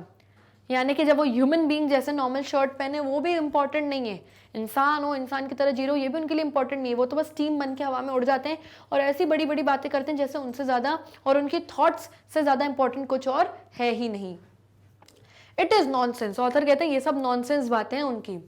Every man, philosopher included, ends in his own finger tips. तो ऑथर कहते हैं कि ये सब नॉनसेंस बातें हैं, हर इंसान, फिलोसोफर को भी आप उसमें इंक्लूड कर दो, वो खत्म हो जाएगा जहां उसकी फिंगर टिप्स खत्म होती है, यानी कि वो सिर्फ वहीं तक जिंदा है जहां तक उसकी फिंगर टिप्स हैं। उसके बाहर की, उसके बाद की बातें सब झूठी हैं, सब नॉनसेंस है, क्योंकि कोई मरने के बाद वापस आके हमको नहीं बताता कि हमने क्या दुनिया देखी मरने के बाद। That's the end of his man alive। और यहीं पर फिंगर टिप्स पे एक जीवित इंसान का एंड होता है, क्योंकि इतना ही वो जीवित है, उसके बाद जब वो जाएगा तो वो सब कुछ मरा हुआ है, everything is dead. As for the words and thoughts and sighs and aspirations that fly from him, they are so many tremulations in the ether and not alive at all. अब ये लाइन को आप ध्यान से समझिए. Size यानी कि deep breaths, गहरी सांसें. एस्पिरेशंस यानी अ होप फॉर समथिंग, यानी जब आपके अंदर इच्छाएं, होप होती हैं चीज़ों के लेके. ट्रेमुलेशंस का मतलब होता है the act of shaking out of fair, जब आप डर के मारे कांपते हो, जिसको हिंदी में कंपन कहते हैं. एथर यानी कि द क्लियर स्काई, यानी खुला आसमान. ठीक, अब समझते हैं इस लाइन का मतलब. As for the words and thoughts, तो ऑथर कहते हैं कि जब एक फिलोसोफर के अंदर से उसके थॉट्स निकल जाएंगे, साइज उसकी सांसें निकल जाएंगी, एस्पिरेशंस यानी उसके अंदर इच्छाएं मर जाएंगी. और उसकी इच्छाएं कब मरेंगी? जब वो खुद मरेगा. फ्लाई फ्रॉम हिम यानी उसके अंदर से निकल जाएंगे, यानी कि जब वो एक डेड इंसान बन जाएगा. They are so many tremulations in the ether and not alive at all. तो जब ये सारी चीज़ें, उसकी इच्छाएं, उसकी सांसें, उसके थॉट्स जब निकल जाएंगे, तो ये हवा के कंपन की तरह निकलेंगे और खुले आसमान में चले जाएंगे. और तब ये इंसान डेड हो जाएगा, इसके अंदर कोई जान नहीं बचेगी. जब तक ये सारी चीज़ें एक इंसान के अंदर हैं, सांसें, उसके थॉट्स, उसकी एस्पिरेशंस, उसकी होप्स, उसकी इच्छाएं, जब तक इंसान के अंदर है, इंसान जिंदा है. जब ये सारी चीज़ें इंसान के अंदर से उड़ के बाहर निकल जाएंगी, तो कुछ नहीं बचेगा, एक डेड बॉडी बचेगा, इंसान अलाइव नहीं बचेगा. These are all tremulations in the ether, यानी ये सारी चीज़ें हवा में कंपन बन के, खुले आसमान में कंपन यानी शेकी ट्रेमर बन के निकल जाएगा और इसका कोई मतलब नहीं बचेगा. But if the tremulations reach another man alive, he may receive them into his life and his life may take a new colour. तो ऑथर कहते हैं कि ये सारी चीज़ें, इच्छाएं, होप्स, ये सब चीज़ें एक इंसान के अंदर से तब निकलती है जब इंसान मर जाता है. लेकिन ये सारी चीज़ें जब इंसान के अंदर से निकलती है और किसी अलाइव इंसान, किसी जिंदा इंसान तक ये सारी चीज़ें पहुंचती हैं, और वो जिंदा इंसान इस सारी चीज़ों को क्या करता है, अपने अंदर एक्यूमुलेट करता है, यानी ले लेता है. तब जाके हम बोल सकते हैं उस इंसान की लाइफ में एक न्यू कलर आया है, एक नई चीज़, क्योंकि किसी और के थॉट्स उसके अंदर गए ना, किसी और की एस्पिरेशंस, होप्स, थॉट्स, सांसें सब उसके अंदर गई. तो ये सारी चीज़ें उसके अंदर, उसकी लाइफ में एक नए कलर जैसे आ गई. Like a chameleon creeping from a brown rock on to a green leaf. जैसे कमेलियन होता है, यानी कि जिसको हिंदी में हम क्या बोलते हैं, तो कमेलियन को हम क्या बोलते हैं, गिरगिट बोलते हैं. तो क्या होता है, जैसे गिरगिट एक ब्राउन कलर के रॉक पे, एक पत्थर पे बैठा है, और फिर अगर वो ग्रीन कलर की लीफ पे चले जाएगा तो वो अपना वो कलर चेंज कर लेगा और वो ग्रीन कलर का बन जाएगा. यस, तो एग्जैक्टली उसी तरह कंपेयर करा गया है एक इंसान को, कि अगर किसी एक इंसान के अंदर से ये सारी ट्रेमुलेशंस यानी कि एस्पिरेशंस, होप्स, थॉट्स उसके सब निकल जाएंगे और किसी अलाइव इंसान के अंदर चले जाएंगे, तो समझ लो एक कमेलियन की तरह उसकी लाइफ में कोई न्यू कलर आ जाएगा. Okay, all very well and good. तो कहते हैं ऑथर ये सब बढ़िया है, अच्छा है. It doesn't alter the fact that the so called spirit, the message और टीचिंग ऑफ द फिलोसोफर्स और the saint isn't alive at all, but just a tremulation upon ether like a radio message. तो alter का मतलब क्या होता है, change, किसी चीज में कोई बदलाव. तो ऑथर कहते हैं कि ये फैक्ट को, ये इस सच्चाई को नहीं बदल सकते कि ये जो सो कॉल्ड स्पिरिट, जो आत्मा, जो रूह की जो बातें हैं, या जो फिलोसोफर्स की मैसेजेस हैं, जो टीचिंग्स, जो वो हमको मैसेजेस देते हैं, जो ये फिलोसोफर्स हमको सिखाते हैं, या ये जो सेंट, जो ये जो संत हैं, जो हमको अलग अलग चीज़ें सिखाते हैं, बताते हैं, isn't alive at all but just a tremulation. तो इनकी जो मैसेजेस हैं, इनकी जो टीचिंग्स हैं, जो ये हमें सिखा रहे हैं, ये कुछ भी अलाइव नहीं है, क्योंकि ये सब सिर्फ विचार हैं, ये सब सिर्फ थॉट्स हैं. इंसान अलाइव है, लेकिन जो थॉट्स निकल रहे हैं मेरे दिमाग से वो अलाइव नहीं है. तो कह रहे हैं ये जो हमें चीज़ें, मैसेजेस, टीचिंग्स जो हमें सब सिखा रहे हैं, ये अलाइव नहीं है. ये सब सिर्फ क्या है, ट्रेमुलेशंस अपॉन द एथर, यानी कि हो सकता है किसी एक जीवित इंसान के अंदर ये सब चीज़ें थी, वो मरा, उसने ये थॉट्स किसी एक को दे दिए, फिर ये मरा, फिर इसने ये थॉट्स दूसरे को दिए, फिर ये संत आदमी के अंदर, सेंट के अंदर ये सारे थॉट्स आए, फिर उनकी डेथ हुई, फिर उनके अंदर से ट्रेमुलेशंस, ये इच्छाएं, ये एस्पिरेशंस, ये होप्स, ये थॉट्स निकले, और वो ये हम सब तक पहुंचा रहे हैं एक रेडियो मैसेज की तरह. यानी ये सिर्फ पीढ़ी दर पीढ़ी हम तक पहुंच रहे हैं चीज़ें, लेकिन इसके बीच में का लॉजिक बिहाइंड किसी को नहीं पता. All this spirit stuff is just tremulation upon the ether. तो ऑथर कहते हैं ये जो स्पिरिट, आत्मा, सोल, ये सारी जो बातें हैं, ये सब ट्रेमुलेशंस अपॉन द एथर है, यानी कि लोगों की कही हुई बातें हैं, इनका कोई प्रूफ या फिर ये सिर्फ एक कंजेक्चर, एक गेस जैसे, क्योंकि हमें नहीं पता डेथ के बाद ये सब हुआ था कि नहीं हुआ था, आत्मा कहाँ जाती है, हमें कुछ नहीं पता। हमें तो सिर्फ इतना पता है कि अलाइव इंसान क्या होता है, और जब तक जिंदा हूँ, जो चीज़ें कर सकता हूँ, देख सकता हूँ, सोच सकता हूँ, मुझे तो उनके बारे में पता है। डेथ के बाद क्या है मुझे नहीं पता। तो ऑथर ये आफ्टर डेथ वाली सारी चीज़ों को मना करते हैं, बिल्कुल नहीं मानते इन सारी चीज़ों को। If you, as man alive, quiver from the tremulation of the other into new life, that is because you are a man alive and you take sustenance and stimulation into your alive man in a myriad ways. Quiver का मतलब क्या होता है? To shake slightly. Shake होना यानी हिलना। Sustenance यानी कि जिंदा रहने के लिए जो फूड और वाटर आप खाते हो, टू स्टे अलाइव, जब ह्यूमन बींग्स खाना पीना जो खाते हैं जिंदा रहने के लिए, उसे हम सस्टेनेंस कहते हैं। स्टिम्युलेशन का मतलब क्या होता है? एनर्जी, क्योंकि जिंदा इंसान है तो उसको काम करने के लिए क्या चाहिए? एनर्जी भी चाहिए। मायरिड का मतलब, मायरियाड का मतलब क्या होता है? अ वेरी लार्ज नंबर, जब कोई चीज आप लार्ज नंबर में, भारी मात्रा में लेते हो, उसे मायरियाड कहते हैं। तो ऑथर कहते हैं कि आप अगर एक इंसान जिंदा हो, अलाइव मैन हो, और अगर आपके अंदर किसी और के ट्रेमुलेशंस आए, यानी किसी और के ख्याल, विचार, इच्छाएं आ गई हैं आपके अंदर, तो आप अगर क्विवर होगे, अगर उन इच्छाओं को आपके अंदर आने में आप शेक हो गए, आपके अंदर कंपन महसूस होती है, वो इसीलिए होती है क्योंकि आप एक मैन अलाइव हो, आप जिंदा हो। अगर आप डेड होते, एक डेड इंसान के अंदर, एक डेड इंसान मरा, अपनी सारी इच्छाएं डेड में डाली, तो क्या मतलब हुआ? कोई मतलब हुआ? डेड में, डेड इंसान अपनी चीजें डेड को नहीं दे सकता, वो अपनी सब चीजें छोड़ के जाता है इस दुनिया में, अपने विचार सब यहीं छोड़ के जाता है दूसरे जिंदा लोगों के लिए, और दूसरे जिंदा लोग अपने अंदर ये सारी चीजें सोचते हैं और शेक करते हैं, अरे मरने के बाद स्पिरिट होती है, सोल होती है। तो आप ये सब सोच के इसीलिए शेक कर रहे हो क्योंकि आप जिंदा हो, क्योंकि आप अलाइव हो। आप जिंदा रहने के लिए सस्टेनेंस, खाना पीना लेते हो, स्टिमुलेशन लेते हो यानी एनर्जी लेते हो, क्योंकि खाने पीने से आपको एनर्जी मिलती है। ये सब चीजें एक इंसान लार्ज नंबर में लेता है खाने पीने के लिए, खाना पीना इसलिए लेता है ताकि उसको जिंदा रहना है, उससे उसको एनर्जी आती है। तो ये सब इंसान लार्ज नंबर ऑफ क्वांटिटी में लेता है ताकि वो जिंदा रहे। But to say that the message or the spirit which is communicated to you is more important than your living body is nonsense. तो ऑथर कहते हैं, लेकिन अगर मैं बोलूं कि ये जो मैसेजेस, जो मरे हुए लोग अपनी लाइफ में थॉट्स, मैसेजेस आप लोगों के लिए छोड़ के जाते हैं, स्पिरिट, सोल, आत्माओं की बातें जो आपसे कम्युनिकेट कर पाओगे, अरे आत्मा से कम्युनिकेशन, ऑल दीज थिंग्स, ये ज्यादा इंपॉर्टेंट है आपकी जीती जागती लिविंग बॉडी से, तो ये सब नॉनसेंस है, बकवास है। आपकी जीती जागती लिविंग बॉडी जो है वही इंपॉर्टेंट है, उसके बाद की स्पिरिट, सोल, सोल से कम्युनिकेशन, ये सब फालतू की बातें। ऑथर इन पे बिलीव नहीं करते। You might as well say that the potato at dinner was more important. अब ये लाइन इसीलिए बोली गई है क्योंकि बोला जाता है कि डिनर में जब आप रात का खाना खाओ तो पोटैटोज मत खाओ, आलू मत खाओ, अवॉइड करो, क्योंकि आलू में बहुत ज़्यादा फैट्स होते हैं और आप डिनर में जब खा के सोगे तो आपकी बॉडी में फैट बढ़ेंगे। ठीक है, तो आपको अगर कोई बोल दे अरे नहीं नहीं डिनर में आप पोटैटो जरूर खाइए, बहुत हेल्दी होता है, अच्छा होता है, तो कितनी नॉनसेंस बात है।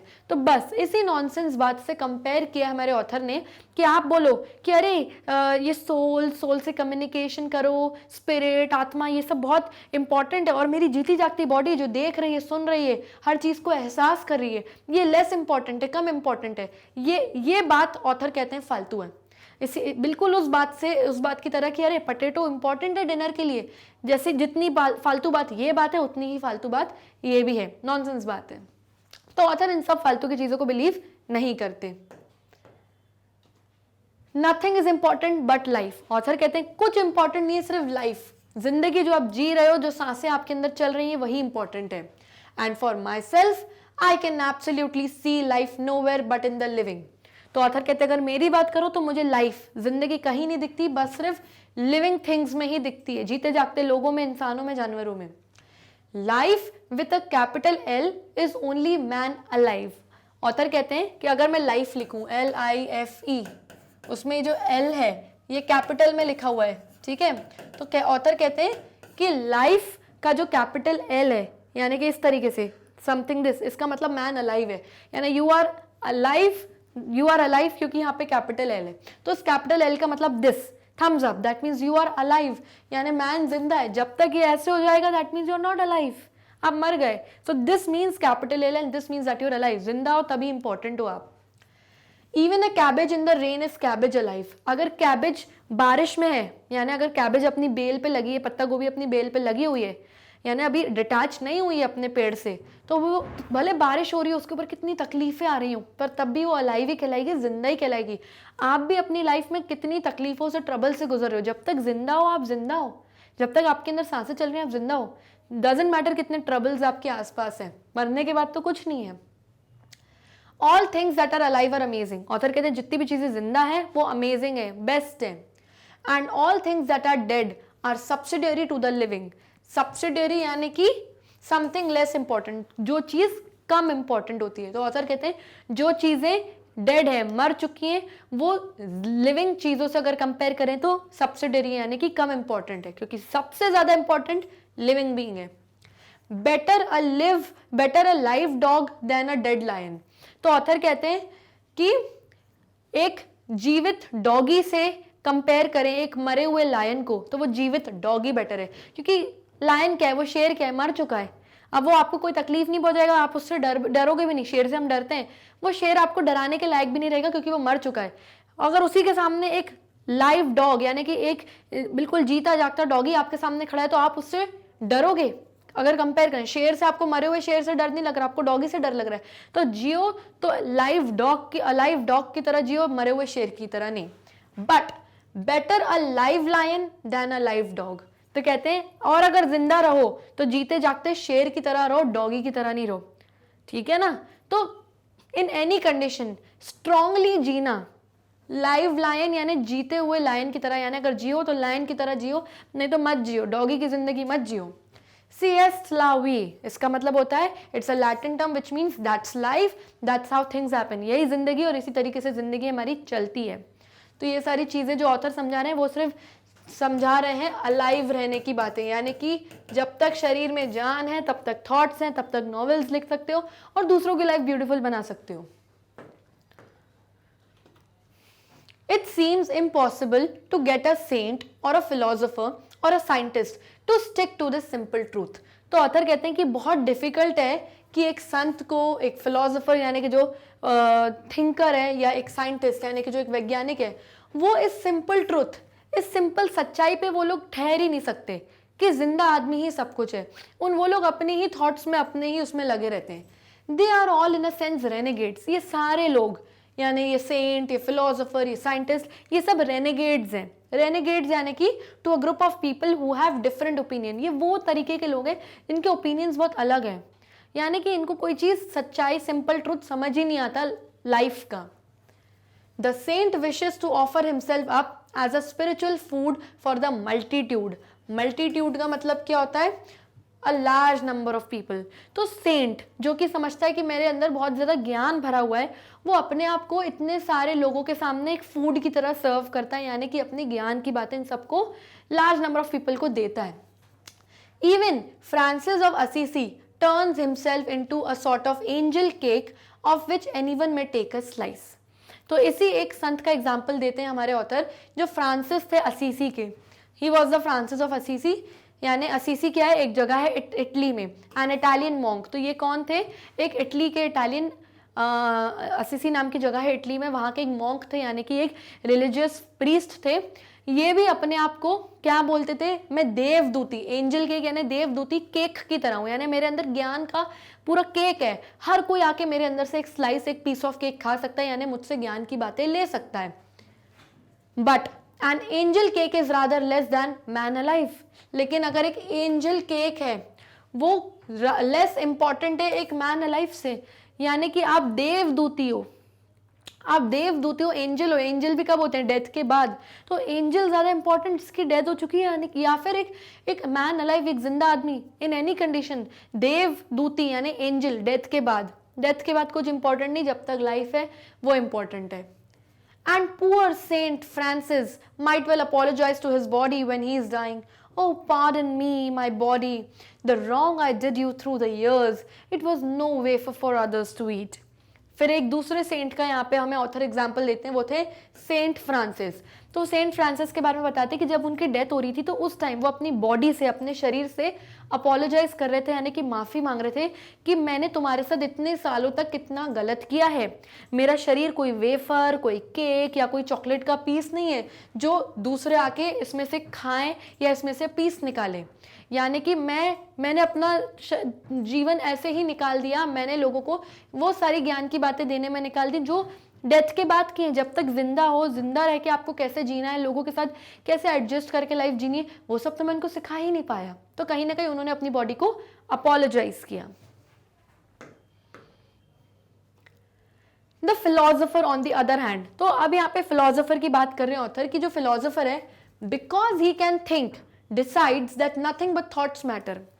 क्योंकि ऑथर बहुत आइडियोलॉजीज करते हैं, बहुत डीप थिंकिंग करते हैं, तो ऑथर कहते हैं कि जो फिलोसोफर होता है, क्योंकि वो बहुत ज़्यादा सोच सकते हैं, दूर तक सोच सकते हैं, तो ऑथर कहते हैं उनके लिए थॉट्स ही सबसे ज़्यादा इंपॉर्टेंट है, यानी कि उनके जो विचार हैं वो सबसे ज़्यादा उनके लिए इंपॉर्टेंट है।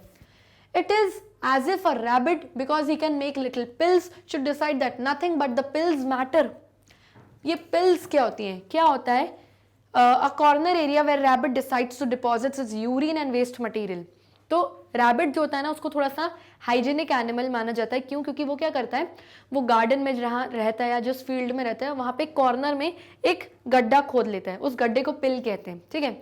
और जितना उसका यूरिन, उसके बॉडी का एक्सक्रीटा, पॉटी वॉटी वेस्ट जो भी है सब वो उसी में इकट्ठा करता है और जिस जगह रहता है उसे गंदा नहीं करता। तो ऑथर कहते हैं कि फिलोसोफर को लगता है कि क्योंकि मैं सोच सकता हूँ, मेरे थॉट्स सबसे ज़्यादा इंपॉर्टेंट है। तो ये तो वही बात हो गई कि रैबिट को जैसा लगता है कि मैं पिल्स बना सकता हूँ, ऐसे गड्ढे बना सकता हूँ, तो पिल्स ही इस दुनिया में सबसे ज़्यादा इंपॉर्टेंट है और कुछ इंपॉर्टेंट नहीं है। तो ये तो वही बात हो गई, जो आप कर सकते हो बस वो इंपॉर्टेंट है, बाकी सब फालतू है मतलब। As for the scientist, he has absolutely no use for me so long as I am man alive. अब ऑथर साइंटिस्ट की, वैज्ञानिक की बात करते हैं, कहते हैं कि अगर साइंटिस्ट की बात कर लूं, जब तक मैं जिंदा आदमी उसके सामने खड़ा हूं, मैं उसके लिए वेस्ट हूं, मैं उसके लिए किसी काम का ही नहीं हूं जब तक जिंदा हूं। To the scientist I am dead, क्यों? मेरे साइंटिस्ट के हिसाब से मैं मरा हुआ हूं, यानी कि जिंदा आदमी उसके किसी काम का नहीं है तो उसके लिए डेड कंसिडर्ड है। अरे तो मेरे काम का नहीं, डेड कंसिडर कर देता हूं मैं इसको। He puts the microscope at a bit of dead me and calls it me. यानी जब मेरी डेथ हो जाती है, डेड मी यानी कि जब मेरी डेथ हो जाएगी, he puts a part of dead me यानी कि मेरे छोटे छोटे पार्ट्स निकालेगा और माइक्रोस्कोप में रखेगा और क्या करेगा, उस पर साइंटिफिक रिसर्च करेगा, एक्सपेरिमेंट्स करेगा और फिर बोलेगा हाँ ये इसके ब्लड सेल्स इससे मिल रहे हैं, यानी कि ये बॉडी पार्ट इसी इंसान का है। भाई जब तक मैं जिंदा था, जब तक वो इंसान हार्ट मेरे अंदर चल रहा था, तब तक इंपॉर्टेंट नहीं है। मरने के बाद मेरा हार्ट आपने माइक्रोस्कोप में रखा और आपने एक्सपेरिमेंट में बताया कि हाँ इस पर्सन का ये हार्ट है या लंग्स है या नर्व्स है, तब मैं आपके लिए इंपॉर्टेंट। तो जब तक मैं जिंदा था तब तक साइंटिस्ट के लिए इंपॉर्टेंट नहीं था, डेड पर्सन के हिसाब से कंसिडर करते थे वो मुझे, और जब मैं मरा तो मैं उनके लिए इंपॉर्टेंट हो गया क्योंकि उनके काम में, उनके प्रोफेशन में यूज आ रहा हूं मैं, इस्तेमाल कर रहे हैं वो। He takes me to pieces and says first one piece and then another piece is me. तो ऑथर कहते हैं मेरे मरने के बाद एक साइंटिस्ट मुझे अलग अलग पीसेस में रखता है, मेरा हार्ट अलग, मेरे लंग्स अलग, मेरे नर्व्स अलग, मेरा ब्रेन अलग, और वो मुझे बुलाता है हाँ ये इसका फर्स्ट पीस, सेकंड पीस। तो वो मुझे कैसे नाम देता है, फर्स्ट पीस और सेकंड पीस की तरह। My heart, my liver, my stomach have all been scientifically me according to the scientist. तो ऑथर कहते हैं कि मेरा हार्ट, मेरा लिवर, मेरा स्टमक सब कुछ साइंटिफिकली मैं हूं as per the scientist. Scientist ने प्रूव किया, एक्सपेरिमेंट किया और साइंटिफिकली बोला हाँ हाँ ये इसी इंसान का लिवर है, स्टमक है, हार्ट है। And nowadays I'm either a brain or nerves or glands or something more up to date in the tissue line। और ऑथर कहते हैं और आजकल तो टेक्नोलॉजी बहुत बढ़ गई है, आज की डेट में मुझे तो ब्रेन भी कहा जाता है क्योंकि मेरे ब्रेन का भी वो लोग माइक्रोस्कोप में टेस्ट करते हैं। नर्व्स, मेरी नसें, मेरे शरीर में जो ग्लैंड्स हैं जो अलग अलग फंक्शंस करते हैं वो भी। और अगर और अप टू डेट की बात करूँ तो आजकल तो मुझे टिश्यू भी कहा जाता है। टिश्यू क्या होता है, अ group of similar sales that have common function. बहुत सारे सेल्स को जब आप मिला के एक साथ रख लो और उनका एक ही फंक्शन, एक ही काम होता है, उसे हम टिश्यू कहते हैं। तो आजकल तो हमारे शरीर के टिश्यूज, डेड टिश्यूज को भी निकाल के ये बोला जाता है काम में, उसको साइंटिफिक रिसर्च में यूज किया जाता है। ओके, तो these are all types of tissues जो आजकल साइंटिस्ट लोग यूज कर रहे हैं। तो बेसिकली ऑथर का कहने का मतलब है कि मरा हुआ मैं और मरे हुए मेरे शरीर के जो अलग अलग पार्ट्स हैं वो उनके लिए इंपॉर्टेंट है। जीता जागता पूरा इंसान एज अ होल, पूरा मेरा शरीर उनके लिए इंपॉर्टेंट नहीं है। Now, I absolutely flatly deny that I am a soul or a body or a mind or an intelligence or a brain or a nervous system or a bunch of glands or any of the rest of the bits of me. तो author कहते हैं ये सब देखने के बाद अब तो मैं फ्लैटली डिनाई करता हूँ, मना करता हूँ कि मैं कोई सोल नहीं हूँ, मैं कोई बॉडी नहीं हूँ, मैं कोई माइंड नहीं हूँ, मैं कोई इंटेलिजेंस नहीं हूँ, ना ही मैं कोई ब्रेन हूँ, ना कोई मुझे साइंटिस्ट नर्वस सिस्टम के नाम से मुझे जाने, या कोई बंच ऑफ ग्लैंड्स, या कोई rest of these bits of me. Bits of मी यानी कि ये जो मेरे छोटे छोटे पार्ट्स हैं, मेरे छोटे छोटे अंशों के नाम से मुझे जान रहे हैं। तो कहता है मैं डिनाई करता हूँ, मैं तो ये पार्ट्स में या टुकड़ों में नहीं हूँ, मैं तो पूरा होल एक इंसान हूँ। The whole is greater than the part. तो ऑथर कहते हैं कि जो होल है, जो पूर्णता है, संपूर्णता है, वो छोटे छोटे अंशों से, छोटे छोटे पार्ट से कई ज्यादा ग्रेट है। एक पूरा जीता जागता इंसान ज्यादा इंपॉर्टेंट है उसके छोटे छोटे कुछ पार्ट्स से अगर कंपेयर करें तो। And therefore, I, who am man alive, am greater than my soul or spirit or body or my mind or conscious or anything else that is merely a part of me. तो author कहते हैं कि मैं पूरा एक man alive, पूरा एक जिंदा आदमी ज्यादा ग्रेटर हूं, ज्यादा बड़ा हूं, कंपेयर करा जाए अगर मेरी सोल, मेरी आत्मा से, मेरी स्पिरिट, मेरी रूह से, या मेरी बॉडी के किसी पार्ट से, या मेरे माइंड, या मेरे कॉन्शियस यानी सुनने, देखने, बोलने की जो क्षमता होती है, कॉन्शियस जो समझने की क्षमता होती है, उन सारी चीज़ों से, या किसी भी छोटे से मेरे बॉडी पार्ट से मैं पूरा एक होल इंसान, जीता जागता लाइव इंसान इंपॉर्टेंट हूँ। आई am a man and alive, मैं एक इंसान हूँ, एक आदमी हूँ, और अलाइव हूँ, जिंदा हूँ, ये ज़्यादा इंपॉर्टेंट है। I am man alive and so long as I can I intend to go on being man alive. Intend का मतलब क्या होता है? To mean to do something. तो ऑथर कहते हैं कि मैं एक जिंदा आदमी हूँ, और जब तक मैं अच्छे से अपने शरीर को रखूँ, मैं चाहूँ तो मैं जिंदा रह सकता हूँ। जब तक सडन मेरी कोई डेथ ना हो जाए, तब तक मैं, जब तक जिंदा हूँ, जब तक मेरी भगवान ने उम्र लिखी है, तब तक मैं जिंदा रह सकता हूँ, तब तक मैं मैन अलाइव रह सकता हूँ। I can intend, I can plan, I can see. लेकिन मेरे बॉडी पार्ट्स को अगर आप अलग अलग इंपॉर्टेंस दोगे तो that is wrong. For this reason I am a novelist. तो ऑथर कहते हैं बस यही एक वजह है जिसकी वजह से मैं नॉवलिस्ट हूं, और कोई फिलोसोफर या कोई साइंटिस्ट या फिर कोई पार्सन नहीं हूं। And being a novelist I consider myself superior to saint, scientist, philosopher and the poet who are all great masters of different bits of man alive but never get the whole hog। तो author कहते हैं बस यही reason है कि मैं scientist नहीं हूँ, फिलोसोफर नहीं हूँ, सेंट नहीं हूँ, कोई बड़ा पोएट नहीं हूँ, कोई कविताएं नहीं लिखता हूँ, मैं एक सिंपल नॉवेलिस्ट हूँ, यानी कि उपन्यासकार हूँ, उपन्यास लिखता हूँ, यानी कि अलग अलग कैरेक्टर्स से, अलग अलग लोगों से एक स्टोरी, एक कहानी बनाता हूँ। बस यही एक रीजन है। तो कहते हैं ये जितने भी लोग हैं ये ग्रेट मास्टर्स हैं अलग अलग बिट्स ऑफ मैन के, यानी कि अगर आप पार्सन की बात करो तो वो स्पिरिट, एक पार्ट ऑफ आदमी की बात करेगा। अगर आप साइंटिस्ट तो की बात करोगे तो वो अलग अलग इंसानों के बॉडी, डेड बॉडी पार्ट्स की बात करेगा। अगर आप फिलोसोफर की बारे में बात करोगे तो वो सिर्फ इंसानों की थॉट्स के बारे में बात करेगा। तो ये वो सारे लोग हैं जो इंसानों के बॉडी पार्ट्स के या फिर इंसानों के कुछ पार्ट्स की बात करते हैं। Together man as a whole की ये लोग बात नहीं करते, और together man as a whole, पूरे संपूर्ण इंसान, एक अलाइव जीते जागते इंसान की कौन बात करता है? नॉवेलिस्ट। तो इसीलिए कहता है मैं नॉवेलिस्ट हूँ, और ये लोग इंसानों के अलग अलग पार्ट्स के बारे में बात करते हैं, पूरे हॉग की बात नहीं करते, यानी पूरे एक इंसान की बात नहीं करते। हॉग का मतलब होता है पिग, पर यहाँ हॉग का मीनिंग समझाया गया है, refers to the understanding of our whole human body. तो ये लोग पूरी होल ह्यूमन बॉडी को नहीं समझ रहे, यानी कि पूरे एक पिग को नहीं समझ रहे, पिग के छोटे छोटे पार्ट्स को। तो पिग का एग्जाम्पल दिया है। बेसिकली उनका कहने का मतलब है पूरे ह्यूमन बॉडी को ये लोग नहीं समझ रहे, अलग अलग बॉडी पार्ट्स को या अलग अलग पार्ट्स ऑफ ह्यूमन बॉडी को समझ रहे हैं ये लोग। The novel is the one bright book of life, books are not life. तो ऑथर कहते हैं कि जो नॉवल है वो बुक ऑफ लाइफ, यानी जिंदगी की बुक ऑफ लाइफ की एक ब्राइट बुक है जिसमें सब कुछ रोशनी से भरा हुआ है। Books are not life. कोई सी भी बुक्स, कोई सी भी किताबें लाइफ नहीं होती, सिर्फ नॉवेल्स जो होती हैं वो ब्राइट बुक ऑफ लाइफ है, यानी जिंदगी को लाइट और रोशनी की तरफ ले जाती हैं। दे आर ओनली ट्रेमुलेशंस ऑन एथर।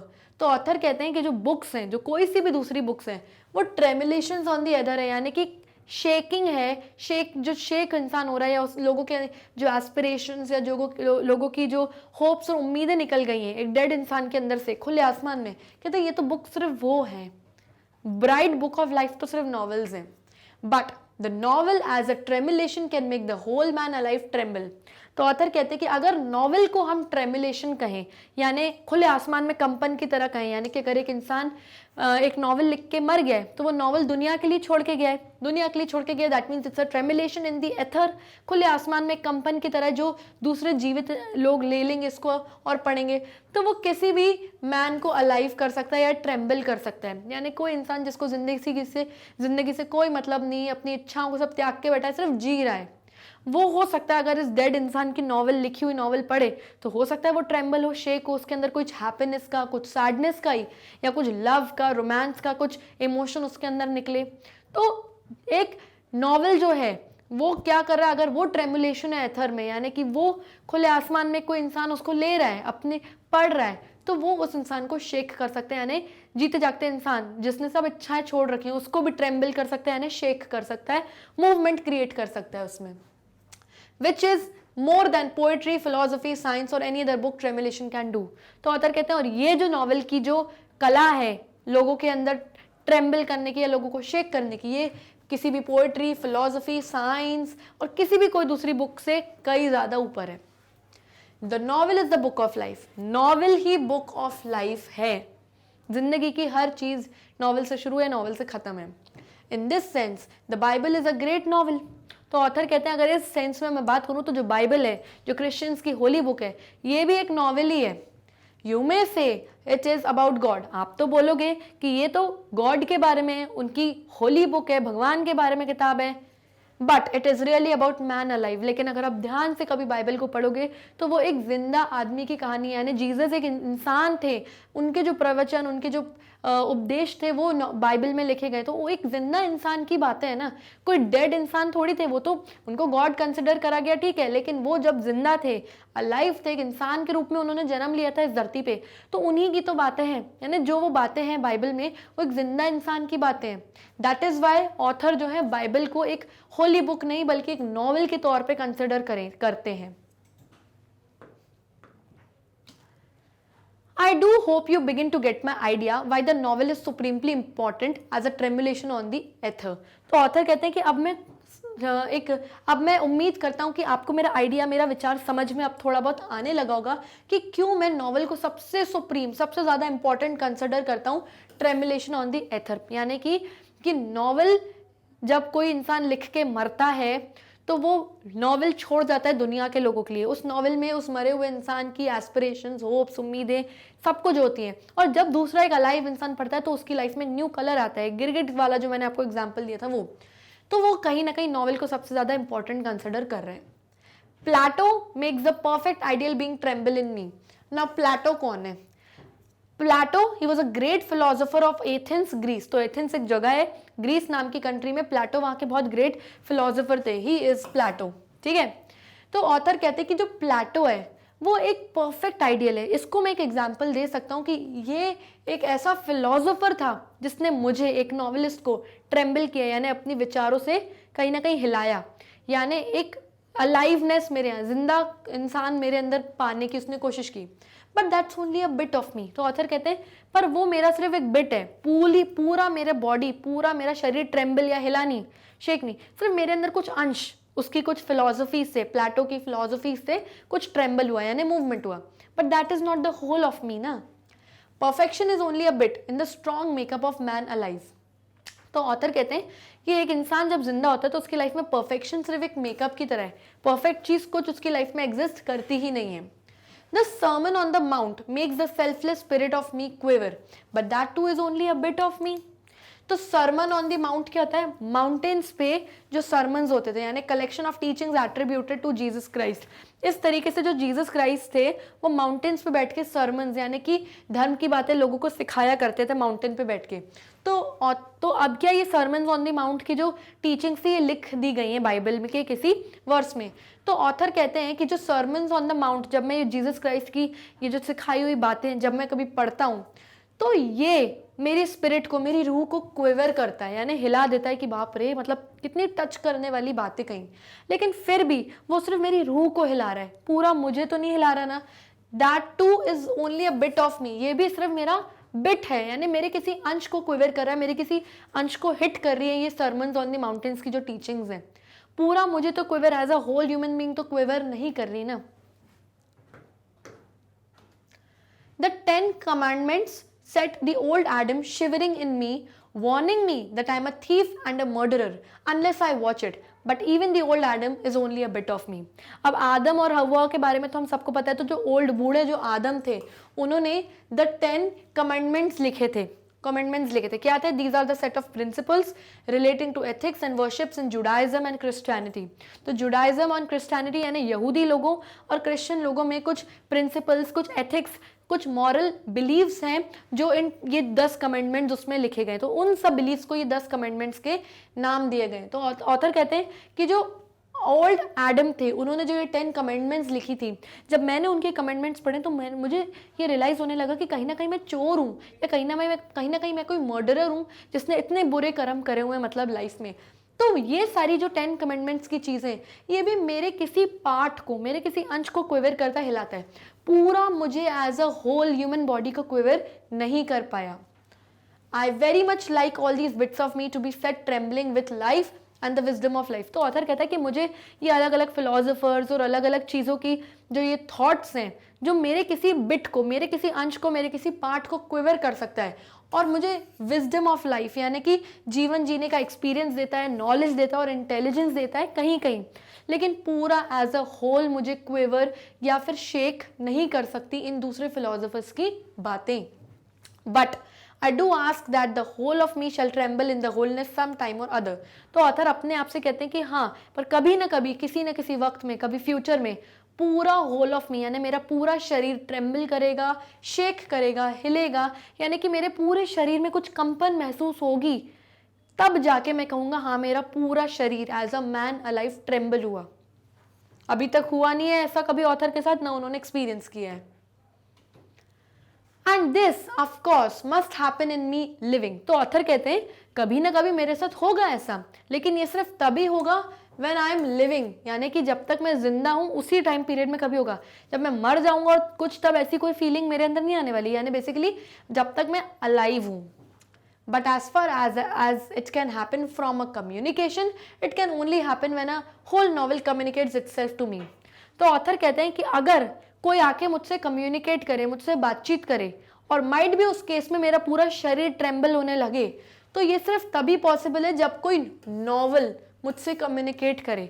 पूरी एक नॉवल मतलब मैं पढूं और मेरे शरीर में कुछ ठंडा ठंडा महसूस होने लगे, मैं ट्रेम्बल हो जाऊं, आंसू, आंखों से आंसू आने लगे, हाथ कांपने लगे, मतलब मैं भर जाऊं उस नॉवल को पढ़ के, तब हो सकता है। तो ऑथर कहते हैं कि मेरे साथ ये तभी होगा जब तक मैं जिंदा हूं, और तभी होगा जब कोई नॉवल मैं रीड करूं, किसी फिलोसोफर की फिलोसफी और उनकी आइडियोलॉजीज या किसी संत महात्मा की बातें सुन के कभी भी ऐसा नहीं होगा।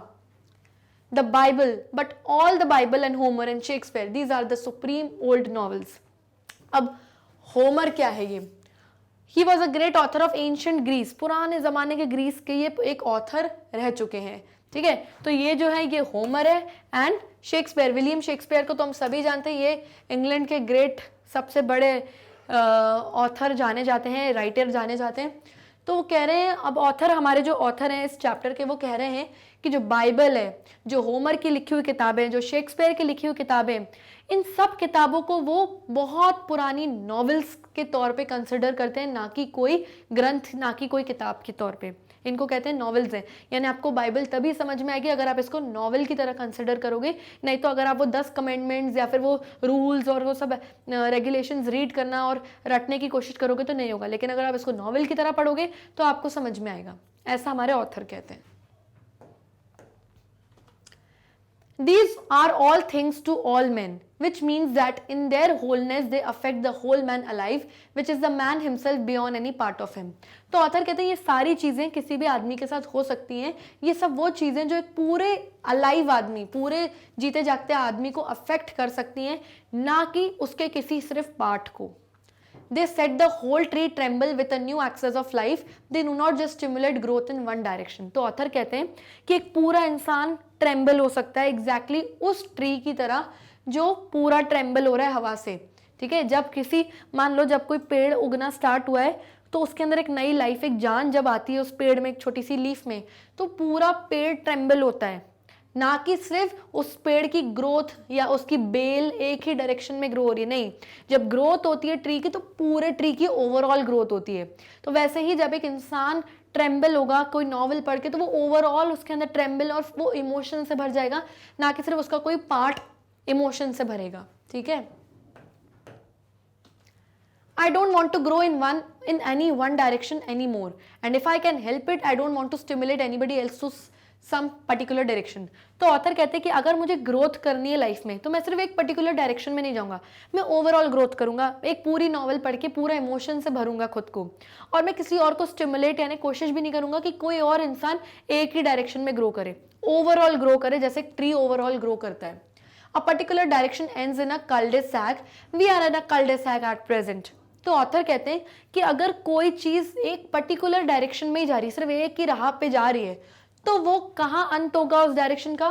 कल-डे-सैक में। कल-डे-सैक मतलब ये एक लैटिन टर्म है जिसका मतलब है a route leading to an closed end. एक ऐसा रूट, एक ऐसा रास्ता जो आखिरी में जिसका दरवाजा उसको बंद ही मिलेगा, उसके आगे वो जा नहीं पाएगा। तो ऑथर कहते हैं कि मुझे अगर एक पर्टिकुलर डायरेक्शन में जाना होगा तो मैं कल-डे-सैक में पहुंचूंगा, यानी कि मेरा अंत होगा, मेरी ओवरऑल ग्रोथ नहीं होगी। और वो फिर कहते हैं कि हम सब, we are all in cul de sac at present. At present की अगर हम बात करें तो हम कल-डे-सैक में, यानी कि सिर्फ एक पर्टिकुलर डायरेक्शन में ग्रो कर रहे हैं और आखिरी में अंत हो जाएगा, यानी हमारी डेथ हो जाएगी, हम मर जाएंगे, कुछ लेकर नहीं जा पाएंगे इस दुनिया से। तो ऑथर कहते हैं पूरे एज अ होल अपने आप अपना डेवलपमेंट करो, अपनी ग्रोथ करो। I don't believe in any dazzling revelation or any supreme word. Dazzling मतलब जो चीज़ बहुत इतनी ब्राइट होती है, इतनी तेज़ रोशनी होती है कि थोड़ी देर के लिए हम अंधे जैसे फील होने लगता है, ब्लाइंड। रेवलेशन का मतलब क्या होता है? Disclosure of unknown facts. कुछ ऐसे फैक्ट्स के बारे में आपको पता चलता है जिसके बारे में आपको पहले कभी कोई खबर नहीं थी। तो ऑथर कहते हैं कि सडनली कोई आके मुझे बताए, अरे मरने के बाद तो सोल होती है, सोल ट्रैवल करती है, फिर अच्छे कर्मों वालों को नरक में, स्वर्ग में भेजते हैं, बुरे कर्म वालों को हेवन हेल में भेजते हैं, नरक में भेजते हैं। तो ऑथर कहते हैं कि मैं इस तरीके की रेवलेशन जो सडनली मेरे सामने कोई आके कोई अननोन फैक्ट बताता है और मुझे ब्लाइंड जैसा फील होने लगता है उनकी बातें सुन के, कहते हैं मैं इन सब की फालतू की बातों में या इन सुप्रीम वर्ड्स में बिलीव नहीं करता। ऑथर कहते हैं the grass withereth, the flower faded, but the word of the Lord shall stand forever. That's the kind of stuff we have drugged ourselves with. Withereth का मतलब क्या होता है? Becomes dry. जब कोई चीज सूख जाती है, तो घास भली सूख जाए, फ्लावर्स फेड हो जाए, यानी कि फ्लावर्स खिल के सूख के मर जाए, but the word of Lord, लेकिन जो भगवान के जो शब्द है, जो संतों ने हमें बताए हैं, वो it shall stand for ever, वो हमेशा जिंदा रहें और ताउम्र हम और हमारी पीढ़ियां वो चीज़ पढ़ते रहें। इस तरीके का जो स्टफ है कि जो बस भगवान के जो शब्द है, जो हमें हमारे संतों ने जो बोल दिया है, बस वो जो सब बिल्कुल सही है, बाकी सब गलत है, इस तरीके के ड्रग से हमने अपने आप को भर लिया है। ये एक तरीके का ड्रग, एक नशा हमने अपने अंदर भर लिया है as a matter of fact. लेकिन अगर हम सच्चाई की बात करें, द ग्रास विथरेड, जो घास सूख गई है, but comes up with the greener, वो बाद में फिर से ग्रीन होएगी, फिर से नई घास उसमें उगेगी, for that reason after the rains. लेकिन रीजन ये है कि उसमें सिर्फ बारिश आने की जरूरत है, ठीक है। तो अगर हमारी लाइफ में भी कोई बुरे दिन आए हैं तो इसका मतलब ये नहीं कि हम मर गए, भगवान जैसा हमारे लिए कर रहे हैं हम करेंगे, नहीं। जैसे जैसे टाइम आगे पास होगा, हो सकता है हम अच्छी नॉवेल्स पढ़ें, हमारा दिमाग थोड़ा सा खुले, एक नॉवल हमारे लिए बारिश का काम करे, ताकि हम उन सब चीज़ों से बाहर निकल के एक न्यू लाइफ जी पाएँ। ओके तो जैसे एक सूखी हुई घास फिर से नया जीवन लेती है बारिश के बाद, एक दुखी इंसान फिर से अपनी लाइफ में खड़ा उठता है एक अच्छी नॉवेल पढ़ के और अच्छी रीडिंग्स करके, ताकि उसकी पूरी बॉडी में इमोशंस भर जाएं, होल बॉडी ट्रेम्बल करे। The flower faded and therefore the bud opens. अगर मान लो कि फ्लावर फेड हो गया, यानी कि एक पूरा ब्लूम हुआ, खिला हुआ फ्लावर फेड हो गया, यानी सूख के मुरझा गया, तो एक नई कली भी आएगी, उसका अंत नहीं हुआ है वहां पर। But the word of Lord being man uttered and mere vibrations on the other becomes staler and staler. तो ऑथर कहते हैं लेकिन ये बात कि भगवान के जो शब्द है, जो लॉर्ड के जो शब्द हैं, जो मैन बार बार अटर कर रहा है, बार बार जप रहा है, राम नाम जप रहा है, राम राम राम जप रहा है, जप रहा है, जप रहा है, मीनिंग पता नहीं है, वो क्या सिर्फ कर रहा है, वो आसमान में, खुले आसमान में सिर्फ वाइब्रेशंस क्रिएट कर रहा है इस जप की, और ये एक पॉइंट के बाद स्टेलर एंड स्टेलर हो जाती है, यानी कि बासी हो जाती है। लोग खुद ही इन सब चीज़ों में इंटरेस्ट लेना बंद कर देते हैं और कहीं ना कहीं फिर ये चीज़ें लोगों के लिए बोरिंग हो जाती हैं। Till at last we turn a deaf ear and it ceases to exist. और आखिरी में तो हम सिर्फ बोलते जाते और हमारे कान भी डेफ हो जाते हैं, हम बहरे हो जाते हैं, बस बोले जा रहे हैं, मीनिंग पता नहीं, बॉडी में उससे कोई इमोशन आ नहीं रहा, बस जपे जा रहे हैं। And it ceases to exist, और फिर एक पॉइंट के बाद इट सीजेस यानी comes to an end to exist, फिर वो रहता भी नहीं है। And finally than any withered grass, और फिर एक सूखी घास ही रह जाती है आखिरी में अगर कंपेयर करें तो। यानी हमने शुरुआत करी किसी अच्छी चीज़ से, कोई मतलब नहीं रहा, बस बोर हो गए और वो सूखी घास के तौर पे बन गई। जबकि नेचर का प्रोसेस क्या है कि सूखी घास से, और फिर अगर वो सूख गए तो वो ग्रीन बनेगी, लेकिन इन्होंने तो सूखी घास से सूखी घास पे ही खत्म किया अपने इस जप को। It is grass that renews it's youth like the eagle not any word. तो ऑथर कहते हैं कि ये जो grass that renews it's youth like an eagle, अब ये जो लाइन है, ये renews it's youth like an eagle, इसका मतलब मैं आपको बताती हूँ एक बाइबल से। बाइबल में एक वर्स है, उसमें बताया गया है कि जो ईगल होती है वो सबसे स्ट्रॉन्गेस्ट बर्ड होती है। ईगल की लाइफ सबसे ज़्यादा होती है, 70-80 साल होती है। तो वो बताते हैं कि जो ईगल होती है 40 ईयर्स तक अपनी लाइफ बहुत जीती है। अब 40 ईयर्स के बाद उसका शरीर बहुत हैवी हो जाता है, क्योंकि विंग्स बहुत ज़्यादा, फेदर्स बढ़ जाते हैं, उसकी जो बीक होती है, जो उसकी चोंच होती है वो मुड़ जाती है, ठीक है, और जो उसके क्लॉज होते हैं वो काफ़ी बड़े हो जाते हैं, तो वो अपने शिकार को पकड़ नहीं पाती है। तो इस पॉइंट ऑफ टाइम पे ईगल के पास 2 ऑप्शंस होते हैं, या तो वो मर जाए, क्योंकि अगर वो अपना शिकार नहीं पकड़ पाएगी, उड़ नहीं पाएगी, तो वैसे ही भूखमरी से मर जाएगी, या तो वो बहुत लंबा मेहनत से हाई माउंटेन्स की तरफ फ्लाई करके जाए, और जब वो फ्लाई करके जाती है तो वो इतनी ज़ोर से अपने आप को टकराती है एक माउंटेन की तरफ कि उसकी बीक टूट जाए। वो अपनी बीक, अपनी चोंच खुद तोड़ती है ताकि वहाँ पर एक नई बीक आए। फिर जब जो नई बीक आती है, नई चोंच आती है, उससे वो क्या करती है, अपने सारे क्लॉज, अपने बड़े बड़े नाखून तोड़ती है, फिर नए नाखून आते हैं, फिर जो नए नाखून आते हैं उससे वो अपने सारे हैवी फेदर्स निकालती है और उससे नए फेदर्स आते हैं। तो अब क्या हुआ, जैसे कि एक नया रिन्यू हुई उसकी लाइफ में, एक नई लाइफ मिली ईगल को, और फिर उसके बाद वो आराम से अपने आगे के 40-50 ईयर्स और जीती है। तो एग्जैक्टली यहाँ पर बात बोली गई है कि जो ग्रास है, जो grass that renews it's youth like the eagle not any word. तो जो आप अपनी लाइफ में किसी बुरे समय से जब आप बाहर निकल रहे हो तो आप ईगल बनिए, ना कि उस सूखी हुई घास की तरह। आपके सामने 2 ऑप्शंस आएंगे कभी भी लाइफ में, या तो जियो या तो मरो। आपको जीना है, अपने आप को तकलीफें पहुंचानी है। तो ईगल ने जो ये पूरा प्रोसेस किया, इसमें उसको मंथ्स लग जाते हैं। तो आपको भी शायद अपनी लाइफ के प्रॉब्लम से उठने में कई टाइम, कई महीने, कई साल लग सकते हैं, लेकिन उठना तो है, क्योंकि आप जिंदा इंसान हो। You are not a dead person. जिंदा आदमी की एक ही क्वालिटी होती है कि उसके अंदर सांसें चल रही हैं, वो कुछ भी कर सकता है, वो कुछ भी कर सकता है। Okay, we should ask for no absolutes or absolute. अब एब्सोल्यूट्स का मतलब क्या होता है, अल्टीमेट रियलिटी यानी कि गॉड। तो ऑथर कहते हैं कि हमको एब्सोल्यूट या मतलब नो एब्सोल्यूट्स के बारे में मत जानो, यानी अल्टीमेट रियलिटी, भगवान क्या है, उन सब तक मत पहुंचो आप। Once and for all and forever, let us have done with the ugly imperialism of any absolute. Imperialism यानी कि रूल बाय एन एम्परर। तो ऑथर कहते हैं बस एक बार ये फालतू की चीज़ भूल जाओ कि हमारे ऊपर कोई इंपीरियल है, कोई गॉड है जो हमको रूल कर रहे हैं, या हमारे ऊपर कोई इंसान है जो हमें कठपुतली की तरह नचा रहा है।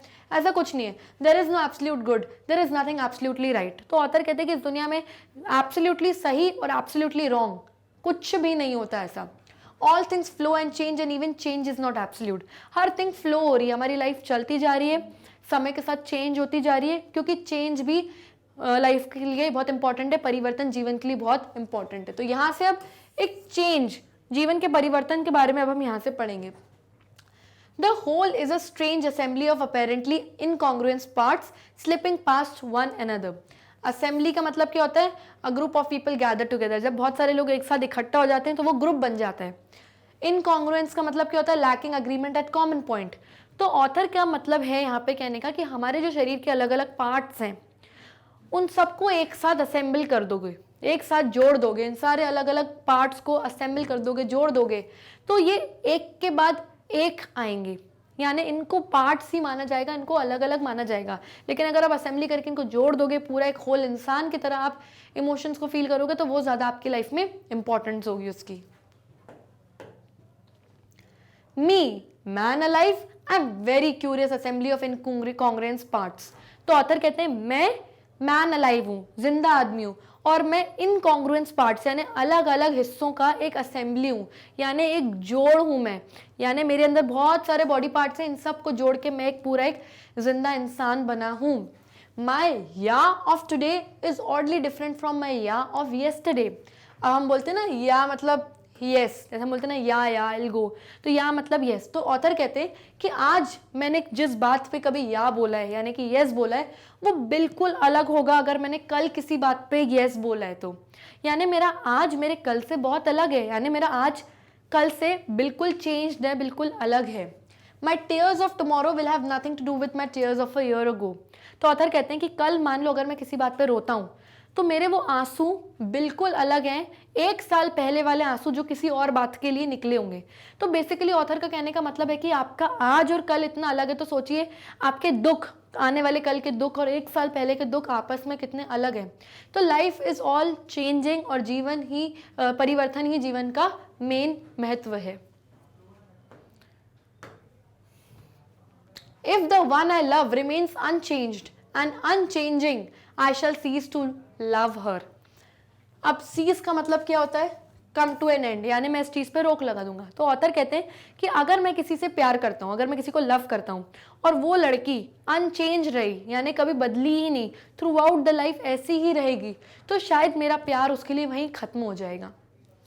It is only because she changes and startles me to change and defies my inertia. तो ऑथर कहते हैं कि क्योंकि वो बदलेगी, जिंदगी में चेंज तो होना जरूरी है, अच्छे के लिए बुरे के लिए किसी चीज के लिए भी। अगर जब वो बदलेगी और स्टार्टल करेगी यानी मुझे सरप्राइज करेगी अपने चेंजेस से, और तब जाके डिफाई होगा मेरा इनर्शिया। डिफाई यानी कि does not obey, and inertia का मतलब to remain unchanged, and is herself staggered into inertia by my changing that I can continue to love her. Staggered का मतलब क्या होता है? Deeply shocked. तो बेसिकली इन लाइन का मतलब यह है कि जब वो खुद चेंज होगी और मुझे भी इनर्शिया के थ्रू, यानी मुझे भी क्या करेगी, मुझे भी अनचेंज रहने के लिए, यानी कि मैं बदलना नहीं चाहता और इस चीज़ पे ओबे नहीं करेगी कि नहीं आपको भी बदलना पड़ेगा, खुद भी बदलेगी वक्त के साथ, मुझे भी बदलेगी वक्त के साथ, तब जाके मैं उससे प्यार करूंगा और मेरा लव उसके लिए कंटिन्यूड रहेगा। ऑथर का मतलब है कि चेंज ही, परिवर्तन ही जीवन का मेन इंपॉर्टेंस है, यानी कि हमारा लव भी चेंज पे डिपेंड करता है, आपको वक्त वक्त के साथ बदलना पड़ता है। If she stayed put I might as well love the pepper pot. अब पेपर पॉट यहाँ पे किसको बोला गया है? पेपर पॉट बोला गया है उस औरत को who shares opinions in strongest ways. वो लेडीज, वो फीमेल्स जो अपने ओपिनियंस, अपने विचारों को बहुत स्ट्रॉन्ग तरीके से प्रेजेंट करती हैं, उन्हें हम पेपर पॉट्स कहते हैं। यानी कि क्योंकि वो अपने ओपिनियंस चाहे अच्छे हो बुरे हो बिल्कुल क्लियरली बोल देती हैं, तो वो काली मिर्ची की तरह लोगों को लगती हैं, इसलिए उनको पेपर पॉट बोला गया है। तो यहाँ पे बोला गया है कि अगर वो मेरे साथ रहेगी और पेपर पॉट हुई, यानी कि काली मिर्ची की तरह हर चीज मेरे सामने अगर उसने रखी, तो भी मैं उसको प्यार करूंगा, क्योंकि वो चेंज हो रही है लाइफ में, अच्छा बुरा जो भी सब मुझे बता रही है, अपने पॉइंट को स्ट्रांगली, अपने ओपिनियंस को मेरे सामने रख रही है, वक्त वक्त के साथ बदल भी रही है, तो तब भी मैं उसको लव करूंगा अगर वो पेपर पॉट यानी मिर्ची की तरह भी उसकी बातें अगर मुझे लगी। इन all this change I maintain a certain integrity. तो ऑथर कहते हैं इन सब चेंज के माहौल में जब सब चेंज हो रहे हैं, मैं एक इंटीग्रिटी मेंटेन करके रखता हूँ, यानी कि मैं ऑनेस्टी और राइट मॉरल्स एंड बिलीव्स रखता हूँ। But woe betide me if I try to put my figure on it. वो यानी कि ट्रबल, ओके, एंड बिटाइड का मतलब होता है हैपन यानी अकर। तो ऑथर कहते हैं कि अगर मैं इसको फिगर करने की, समझने की और कोशिश करता हूँ, इसको और डीप में जाने की कोशिश करता हूँ, तो मेरे लिए ट्रबल, मेरे लिए प्रॉब्लम्स क्रिएट होने लगती हैं। If I say of myself I am this, I am that, then if I stick to it I turn into a stupid fix like a lamp post. तो author कहते हैं कि अगर मैं अपने बारे में ये बोलना स्टार्ट कर दूं कि मैं तो ये हूँ, मैं तो वो हूँ, तो मैं अपने बारे में एक फिक्स्ड धारणा बना लूंगा, एक बेवकूफ लैम्प पोस्ट की तरह। लैम्प पोस्ट क्या होता है? एक लैम्प पोस्ट नहीं होता, ऐसे लैम्प पर रहता है और नीचे से ये लैम्प है, रात में लैम्प जलते हैं और नीचे से उसकी इस तरह पोल होता है, और एक लैम्प पोस्ट एक जगह पे फिक्स होता है, कहीं मूव नहीं हो सकता, फ्लेक्सिबल नहीं है। तो ऑथर कहता है मैं इस बेवकूफ लैम्प पोस्ट की तरह बन जाऊंगा जो अपने बारे में इतनी बड़ी बड़ी बातें करूंगा और वैसी ही अपने लिए धारणा बना दूंगा घर में। I shall never know wherein lies my integrity, my individuality, my me। तो ऑथर कहते हैं अगर मैंने अपने लिए एक फिक्स्ड धारणा बना दी तो मुझे कभी अपने लिए पता ही नहीं चल पाएगा कि मेरी इंटीग्रिटी क्या है, मेरी इंडिविजुअलिटी। हर इंसान की अपनी एक इंडिविजुअलिटी होती है जिससे उसको सब जानते कि हाँ इस पर्सन की ये क्वालिटी है, या मी, या मैं अपने बारे में कभी जान ही नहीं पाऊंगा अगर मैं अपने बारे में कोई फिक्स्ड चीज सोच लूंगा। I can never know it, मुझे कभी अपने बारे में अच्छाई और सच्चाई पता चल ही नहीं पाएगी। It is useless to talk about my ego, और मैं अपने ईगो के बारे में अगर बात करूं कि अरे मैं तो ये मैं तो वो, तो ये यूजलेस बात है, फालतू की बात है। That only means that I have made up an idea of myself and that I am trying to cut myself out of pattern which is not good. तो ऑथर कहते हैं कि अगर मैं इस तरीके से ईगोइस्टिक बातें करूंगा और ईगो दिखाऊंगा अपने बारे में, इसका मतलब सिर्फ यही है कि मैंने अपने बारे में एक आइडिया बना लिया है, एक विचार बना लिया है, एक फिक्स्ड सोच बना ली है, एंड मैं अपने आप को एक पैटर्न, दुनिया के जो ये पैटर्न है उसमें से कट करने की, बिल्कुल अलग हटके खड़े होने की कोशिश कर रहा हूँ, विच इज़ नॉट गुड, क्योंकि रहना तो मुझे इस दुनिया में इसी पैटर्न में है ना। Yes, you can cut your cloth to fit your coat but you can't clip bits of your living body to trim it down to your idea. तो ऑथर कहते हैं कि मान लो आपको कोई कोट पहनना है, वो कोट आपको फिट नहीं आ रहा, बहुत टाइट है, तो आप क्या कर सकते हो, आप कट करके कोट को थोड़ा ऑल्टर करके लूज टाइट करोगे, कोट को ही करोगे ना, कि अपने शरीर को ट्रिम करोगे, काटोगे ताकि वो उस कोट में फिक्स आ जाए। ऐसा तो नहीं कर सकते ना। तो ट्रू, सही बात है, you can put yourself into ideal corsets but even in ideal corsets fashion changes. तो ऑथर समझा रहे हैं कि आप अपने आप को आइडियल कॉर्सेट्स यानी बहुत अच्छे अच्छे कपड़ों में, most perfect tightly fitting perfect वाले अच्छे अच्छे कॉर्सेट्स यानी कि क्लोथ्स, अच्छे टाइट क्लोथ्स में अपने आप को फिट कर सकते हो। लेकिन ये बात ध्यान रहे, कितने ही अच्छे कपड़े पहन लो, अच्छे कपड़ों का भी फैशन क्या होता है, चेंज होता है। भले कितने ही महंगे हो, लेकिन कपड़ों का फैशन बदल जाएगा, नहीं पहनोगे आप उसको। तो चेंज ही जीवन का परिवर्तन है, परिवर्तन ही जीवन का मेन मोटिव है। कपड़े जो आप ले रहे हो महंगे महंगे, वो भी बदलेंगे, सब लोग बदलेंगे, तो आपको उस बदलाव के साथ लाइफ में आगे बढ़ना है, अपनी सोच, अपने आइडियाज को चेंज करना है आपको। Let us learn from the novel. अब ऑथर कहते हैं चलो कुछ चीजें हम नॉवल से, उपन्यास से कुछ चीजें सीखते हैं। इन the novel the characters can do nothing but live. Novel में क्या होता है, अलग अलग कैरेक्टर्स होते हैं, अलग अलग लोग होते हैं जो रोल प्ले करते हैं। तो ऑथर कहते हैं नॉवल में कुछ नहीं होता, अलग अलग कैरेक्टर्स होते हैं, अलग अलग लोग होते हैं जो कुछ नहीं करते हैं, बस जीते हैं, अपने कैरेक्टर को जीते हैं। If they keep on being good according to pattern or bad according to pattern or even volatile according to the pattern, they cease to live and the novel falls dead। तो author कहते हैं कि अगर कोई character अच्छा है तो अच्छा ही अच्छा बनाए, अगर बुरा है तो बुरा ही बुरा दिखा रहे हो, या वॉलेटाइल दिखा रहा है अपने आप को पूरी नॉवल में, यानी कि बार बार अपने इमोशन चेंज कर रहा है, दे सीज टू लिव, यानी वो कैरेक्टर लिव यानी नॉवल में जिंदा रहने के लिए सीज हो जाएगा, यानी कम टू एन एंड, वो कम टू एन एंड हो जाएगा, यानी कि उसका कैरेक्टर समझो खत्म हो गया नॉवल में, और वहीं नॉवल डेड हो जाती है, माने नॉवल वहीं पे बोरिंग साउंड करने लगती है। यानी कि अगर कोई नॉवेलिस्ट कोई कैरेक्टर बता रहा है अपनी नॉवल में, तो सिर्फ उसको अच्छा ही अच्छा या उसको बुरा ही बुरा, या कोई ऐसा इंसान नहीं रख सकता जो बार बार अपने इमोशंस को चेंज हो रहा है, नहीं। आपको नॉवेलिस्ट क्या करता है, कैरेक्टर को ओवरऑल 360 डिग्री आपको बताता है, उसकी हर क्वालिटी से, उसके हर इमोशन से आपको इंट्रोड्यूस कराता है, तब जाके एक नॉवल इंटरेस्टिंग बनती है। लेकिन अगर सिर्फ पैटर्न के हिसाब से, यानी कि सिर्फ नॉवल के हिसाब से अच्छे अच्छे बुरे बुरे बना रहा वो कैरेक्टर, तो नॉवल बोरिंग यानी कि डेड हो जाएगी। Okay, a character in a novel has to live or it is nothing.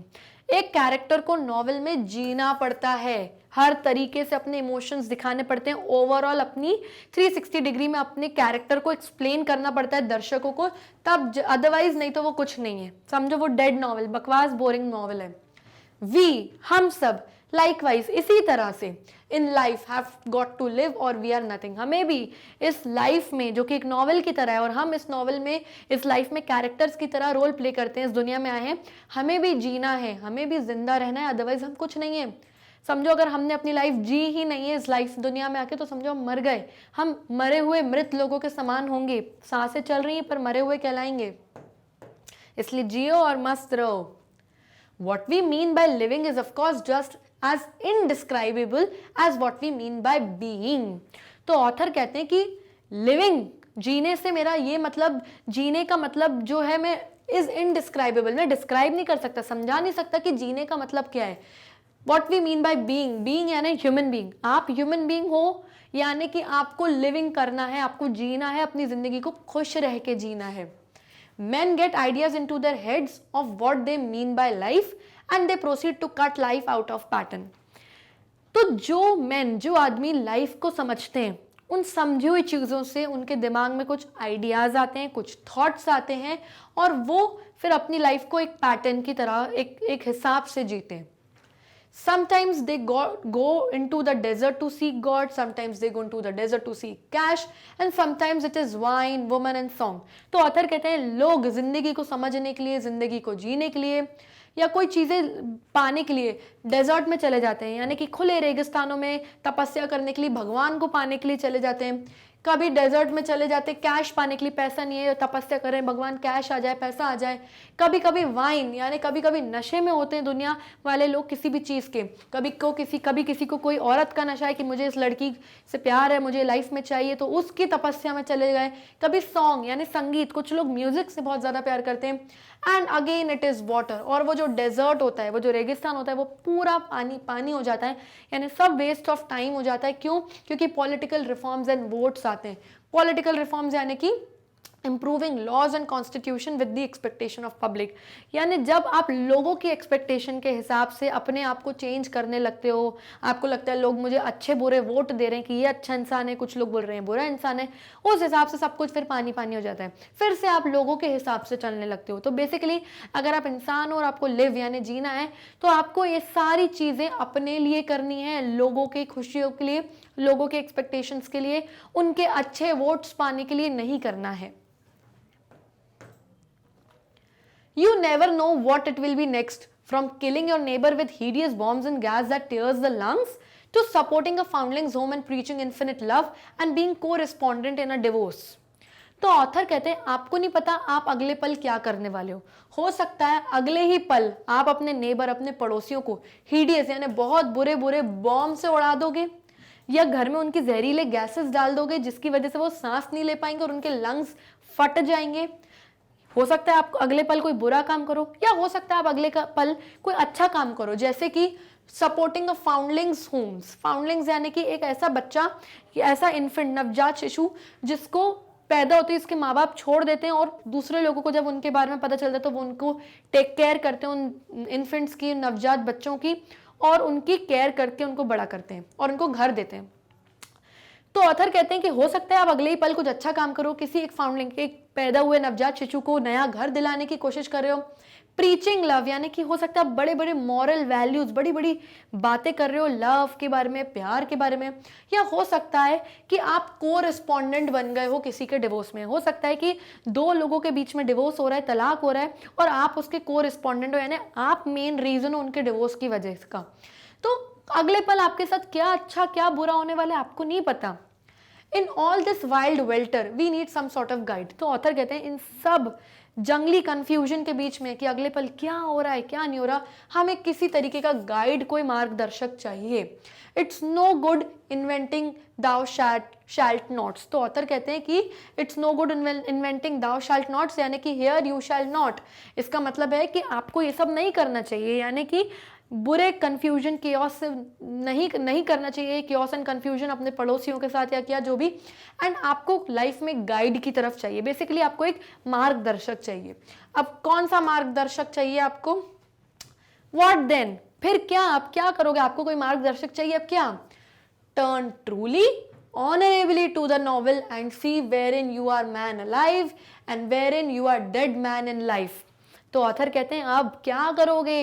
अब सच्चाई से, ऑनरेबली यानी रिस्पेक्ट से, बहुत ही सम्मान पूर्वक अपने आप को मोड़ दो एक नॉवेल की तरफ, यानी कि अब नॉवेल्स की दुनिया की तरफ आ जाओ, नॉवेल्स को अपना लो, उनको पढ़ना स्टार्ट करो और पढ़ के ये देखो कि आप कौन हो, एक जिंदा इंसान हो जो डेड इंसान की तरह जी रहा है, या फिर आप कौन हो, एक डेड मैन हो जिसको सिर्फ लाइफ मिल गई, कि बेसिकली आप जी रहे हो अपनी लाइफ, आप सांसें आपकी चल रही हैं और आप अपनी लाइफ को हैप्पीली लिव ही नहीं कर रहे।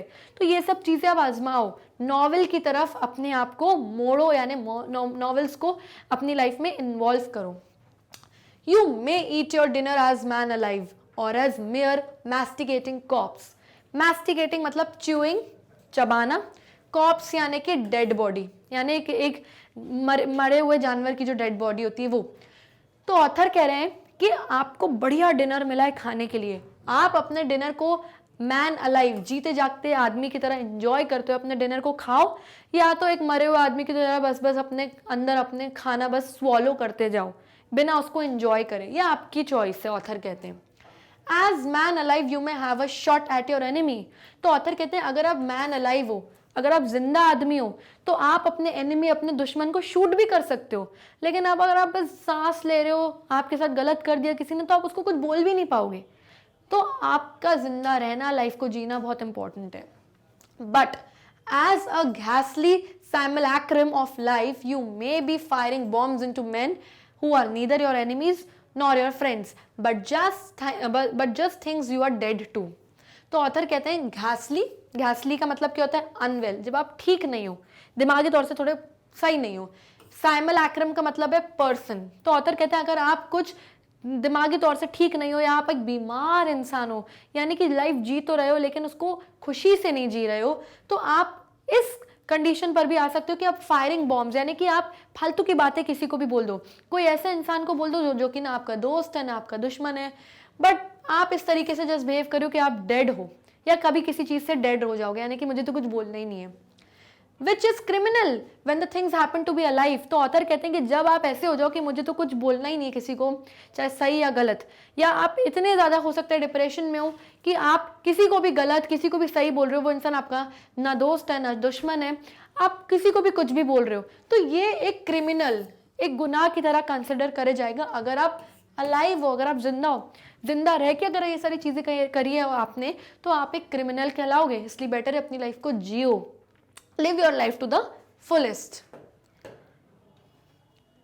To be alive, to be man alive, to be whole man alive, that is the point। तो point क्या है कि आप alive हो, आप जिंदा हो, आप जिंदा आदमी हो, और होल मैन अलाइव यानी कि आपका पूरा शरीर अलाइव है, ना कि सिर्फ आपके पार्ट, बॉडी पार्ट्स अलाइव हैं। आपका दिल धड़क रहा है, आपका दिमाग चल रहा है, इसका ये मतलब नहीं कि आप अलाइव हो, आपको भी अलाइव रहना पड़ेगा, खुश रहना पड़ेगा, इमोशंस लाने पड़ेंगे लाइफ में। ये एक पॉइंट है जिसके बारे में अब बात हो रही है। And at its best the novel and the novel supremely can help you. और हर बेस्ट कंडीशन में सिर्फ और सिर्फ नॉवल ही है, उपन्यास ही है जो आपकी मदद कर सकते हैं। It can help you not to be dead man in life. तो नॉवेल्स पढ़ोगे आप तो वो आपकी मदद करेंगे कि आप एक डेड मैन ना बनो लाइफ में। आप जब नॉवेल्स पढ़ोगे तो नॉवेल्स बहुत डीप होती हैं, उनको पढ़ोगे तो आपको समझ में आएगा लाइफ के बारे में, और खुश रहना और किस सिचुएशन में कैसे रिएक्ट करना है, नॉवेल से आपको ज्ञान मिलेगा। So much of a man walks about dead and a carcass in the street and house today. So much of women is merely dead। तो ऑथर कहते हैं कि कितने सारे आदमी आजकल डेड मैन मतलब मरे हुए डेड बॉडी की तरह सड़कों पे चलते हैं, अपने घरों में चलते हैं। कितनी सारी औरतें मेयरली डेड है, यानी कि समझो मरी चुकी हैं औरतें, घरों के काम में अपनी लाइफ की प्रॉब्लम्स में बस जी रही हैं एक डेड इंसान की तरह। Like a pianoforte with half the notes mute. तो what is a pianoforte? Pianoforte का मतलब पियानो ही होता है ये। तो यहाँ पे लेडीज को कंपेयर करा गया पियानो से, क्योंकि फीमेल्स जो होती हैं वो संगीतकार होती हैं, उनकी लाइफ जो होती है एक संगीत की तरह होती है। जब वो घर में होती है तो सबकी लाइफ हैप्पीनेस से और म्यूजिक से भर जाती है। फीमेल्स जब घर से चली जाती है तो घर सूना हो जाता है। यस, तो इसीलिए उनको पियानो के तौर पे कंसिडर करा गया और बोला गया है कि कई सारी औरतें तो डेड हो गई हैं, यानी कि ब्रीथ तो कर रही हैं लेकिन डेड पर्सन की तरह बिहेव कर रही हैं। और एक पियानो फोर्ट की तरह, एक पियानो की तरह हो गई हैं, जिनके आधे नोट्स जो है म्यूट हो गए हैं, यानी कि आधे संगीत के जो तार होते हैं वो समझो म्यूट हो गए हैं, वो बिल्कुल चुप सी हो गई हैं। तो ये नहीं करना है आपको लाइफ में। नॉवेल्स पढ़ो और खुश रहो, ऑथर बोल रहे हैं। But in the novel, you can see plainly when the man goes dead, the woman goes inert. तो आपने नॉवेल्स में कई बार पढ़ा होगा कि जब कभी किसी मैन की डेथ होती है नॉवेल में, तो जो औरत होती है उसकी वो इनर्ट हो जाती है, यानी lacking ability to strength to move, यानी वो बिल्कुल नम हो जाती है, रोती नहीं है, उसकी हालत भी नहीं होती हिलने की, वो इस तरीके से उसकी हालत हो जाती है। You can develop an instinct for life. आप अपनी लाइफ में एक इंस्टिंक्ट, एक स्वाभाविकता डेवलप कर सकते हो। If you will, instead of a theory of right and wrong, good and bad, तो आप ये करिए, एक स्वाभाविकता अपनी लाइफ में लाइए, यानी कि अपना एक बिहेवियर लाइए। अच्छे बुरे को भूल जाओ, सिर्फ एक बिहेवियर रखो, यानी कि ये इंसान अगर मेरे साथ अच्छा भी करेगा तो भी मेरा ये बिहेवियर रहेगा, ये इंसान मेरे साथ बुरा करेगा तो भी मेरा बिहेवियर इसके साथ ये रहेगा। तो एक स्वाभाविकता, एक इंस्टिंक्ट, एक बिहेवियर ले आओ अपनी लाइफ में। In life there is right and wrong, good and bad all the time. Life में अच्छा बुरा हर वक्त होता रहेगा, लेकिन एक स्वाभाविकता, एक इंस्टिंक्ट अपना स्ट्रांगली बना लो। But what is right in one case is wrong in another. अच्छा बुरा तो चलेगा लाइफ में, हो सकता है आपके केस में जो राइट है वो किसी और के केस में रॉन्ग हो रहा, आपके केस में जो चीज अच्छी हो रही है आपके साथ वो आप किसी और के केस में गलत भी तो हो सकती है ना। And in the novel you see one man becoming a corpse because of his so called goodness, another going dead because of his so called wickedness। तो नॉवेल में कई बार हम पढ़ते हैं कि एक आदमी कॉप्स यानी डेड बॉडी जैसे बन जाता है because of his so called goodness. वो इतना अच्छा है कि लोगों ने उसके साथ बहुत बुरा किया है और उसकी अच्छाई की वजह से वो उनको रिप्लाई नहीं कर पाए, तो वो कॉप्स एक डेड बॉडी जैसे बन गया है। कभी कभी एक आदमी इसीलिए मर जाता है नॉवेल में because of A so called wickedness, उसकी विकेडनेस की वजह से, यानी कि वो क्वालिटी ऑफ बीइंग ईविल या मॉरली रॉन्ग, हो सकता है वो इतना ईविल, इतना बुरा, इतना गलत विलन टाइप का है कि आखिरी में उसका अंत, उसका डेथ होती ही है। तो नॉवेल में इस तरीके से होता है। Right and wrong is an instinct. तो ऑथर कहते हैं सही या गलत एक इंस्टिंक्ट है, एक बिहेवियर, एक स्वाभाविकता है। But an instinct of the whole consciousness in a man, bodily, mentally, spiritually at once. तो ऑथर कहते हैं कि जो स्वाभाविकता है कि एज अ होल पूरे इंसान की होनी चाहिए, उसका कॉन्शियस यानी देखने, सुनने, समझने की क्षमता, उसकी पूरी बॉडी, उसकी मेंटल हेल्थ, स्पिरिचुअल यानी उसकी स्पिरिट, उसकी सोल, सब कुछ मिला के at once as a whole काम करती है। And only in the novel are all things given full play, or at least they may be given full play when we realize that life itself and not inert safety। तो author कहते हैं कि सिर्फ novel ही ऐसी चीज़ है जो आपको ये फुल प्ले देती है, यानी कि पूरी इंसान एज अ होल को ट्रेम्बल करने की, किसी को शेक करने की क्षमता देती है। और हम ये रियलाइज करते हैं कि लाइफ एक इनर्ट सेफ्टी हो गई है, यानी कि एक सेफ रीजन में चली गई है और एक रीजन है हमारे पास जीने के लिए। नॉवल पढ़ के शायद हमारे पास एक मकसद हो जाता है लाइफ को जीने के लिए। For out of the full play of all things emerges the only one thing that is anything, the wholeness of a man. जितनी भी चीजें इमर्ज होती हैं, जितनी भी चीजें नॉवल में आती है, उसमें से सिर्फ बार बार एक ही पॉइंट निकल के आता है, होलनेस ऑफ अ मैन, कि इंसान एक पूरा होल, पूरा कंप्लीट, संपूर्ण व्यक्ति है। The wholeness of a woman, या औरतों की अगर बात करें तो औरतें भी they are wholeness of a woman, यानी कि औरत भी कंप्लीट होल पर्सन है, संपूर्ण है अपने अंदर में। Man alive and live woman and live woman, कि मैन अलाइव है, मैन जिंदा है, एंड लाइव वुमेन, जितने भी आदमी, जितनी भी औरतें, जितने भी कैरेक्टर्स एक नॉवल में हैं, सब लाइव हैं, सब जिंदा हैं, अलाइव हैं, यानी डेड नहीं। अगर वो डेड हो जाएंगे तो नॉवल डेड। तो नॉवल हमें सिखाती है जीवन जीने का मकसद और लाइफ को खुशहाली से जीने का मकसद। कोई मतलब नहीं है आप सिर्फ जी रहे हो और डेड हो अपनी लाइफ में, यानी कि खुशी से हैप्पीली अपनी लाइफ जी ही नहीं रहे। तो नॉवल हमें एक गाइडलाइन की तरह हमें हमारी मदद करती है। Okay, so here we come to the end of this session. I hope आपको ये ऐसे जो है बहुत अच्छे से समझ में आ गया होगा। आप चाहें तो यूट्यूब पे हमारे वीडियोस देख सकते हैं, ना मिले तो वेबसाइट पे जाइए। जैसे ही वेबसाइट पे जाएंगे magnetbrains.com, इस तरीके का एक पेज आएगा जहाँ एक सेपरेट ऑप्शंस आपको दिए हुए हैं, फ्लेमिंगो के अलग, विस्टास के अलग और यहाँ पे कलाइडोस्कोप के अलग। फॉर एग्जाम्पल कलाइडोस्कोप बुक की आपको वीडियोस देखनी है तो उस पर क्लिक करिए। जैसे ही क्लिक करेंगे मेरे वीडियोस आपके सामने आ जाएंगे। फॉर एग्जाम्पल ये वीडियो देखना है तो जैसे ही क्लिक करेंगे मेरा वीडियो आपके सामने प्ले होना स्टार्ट हो जाएगा।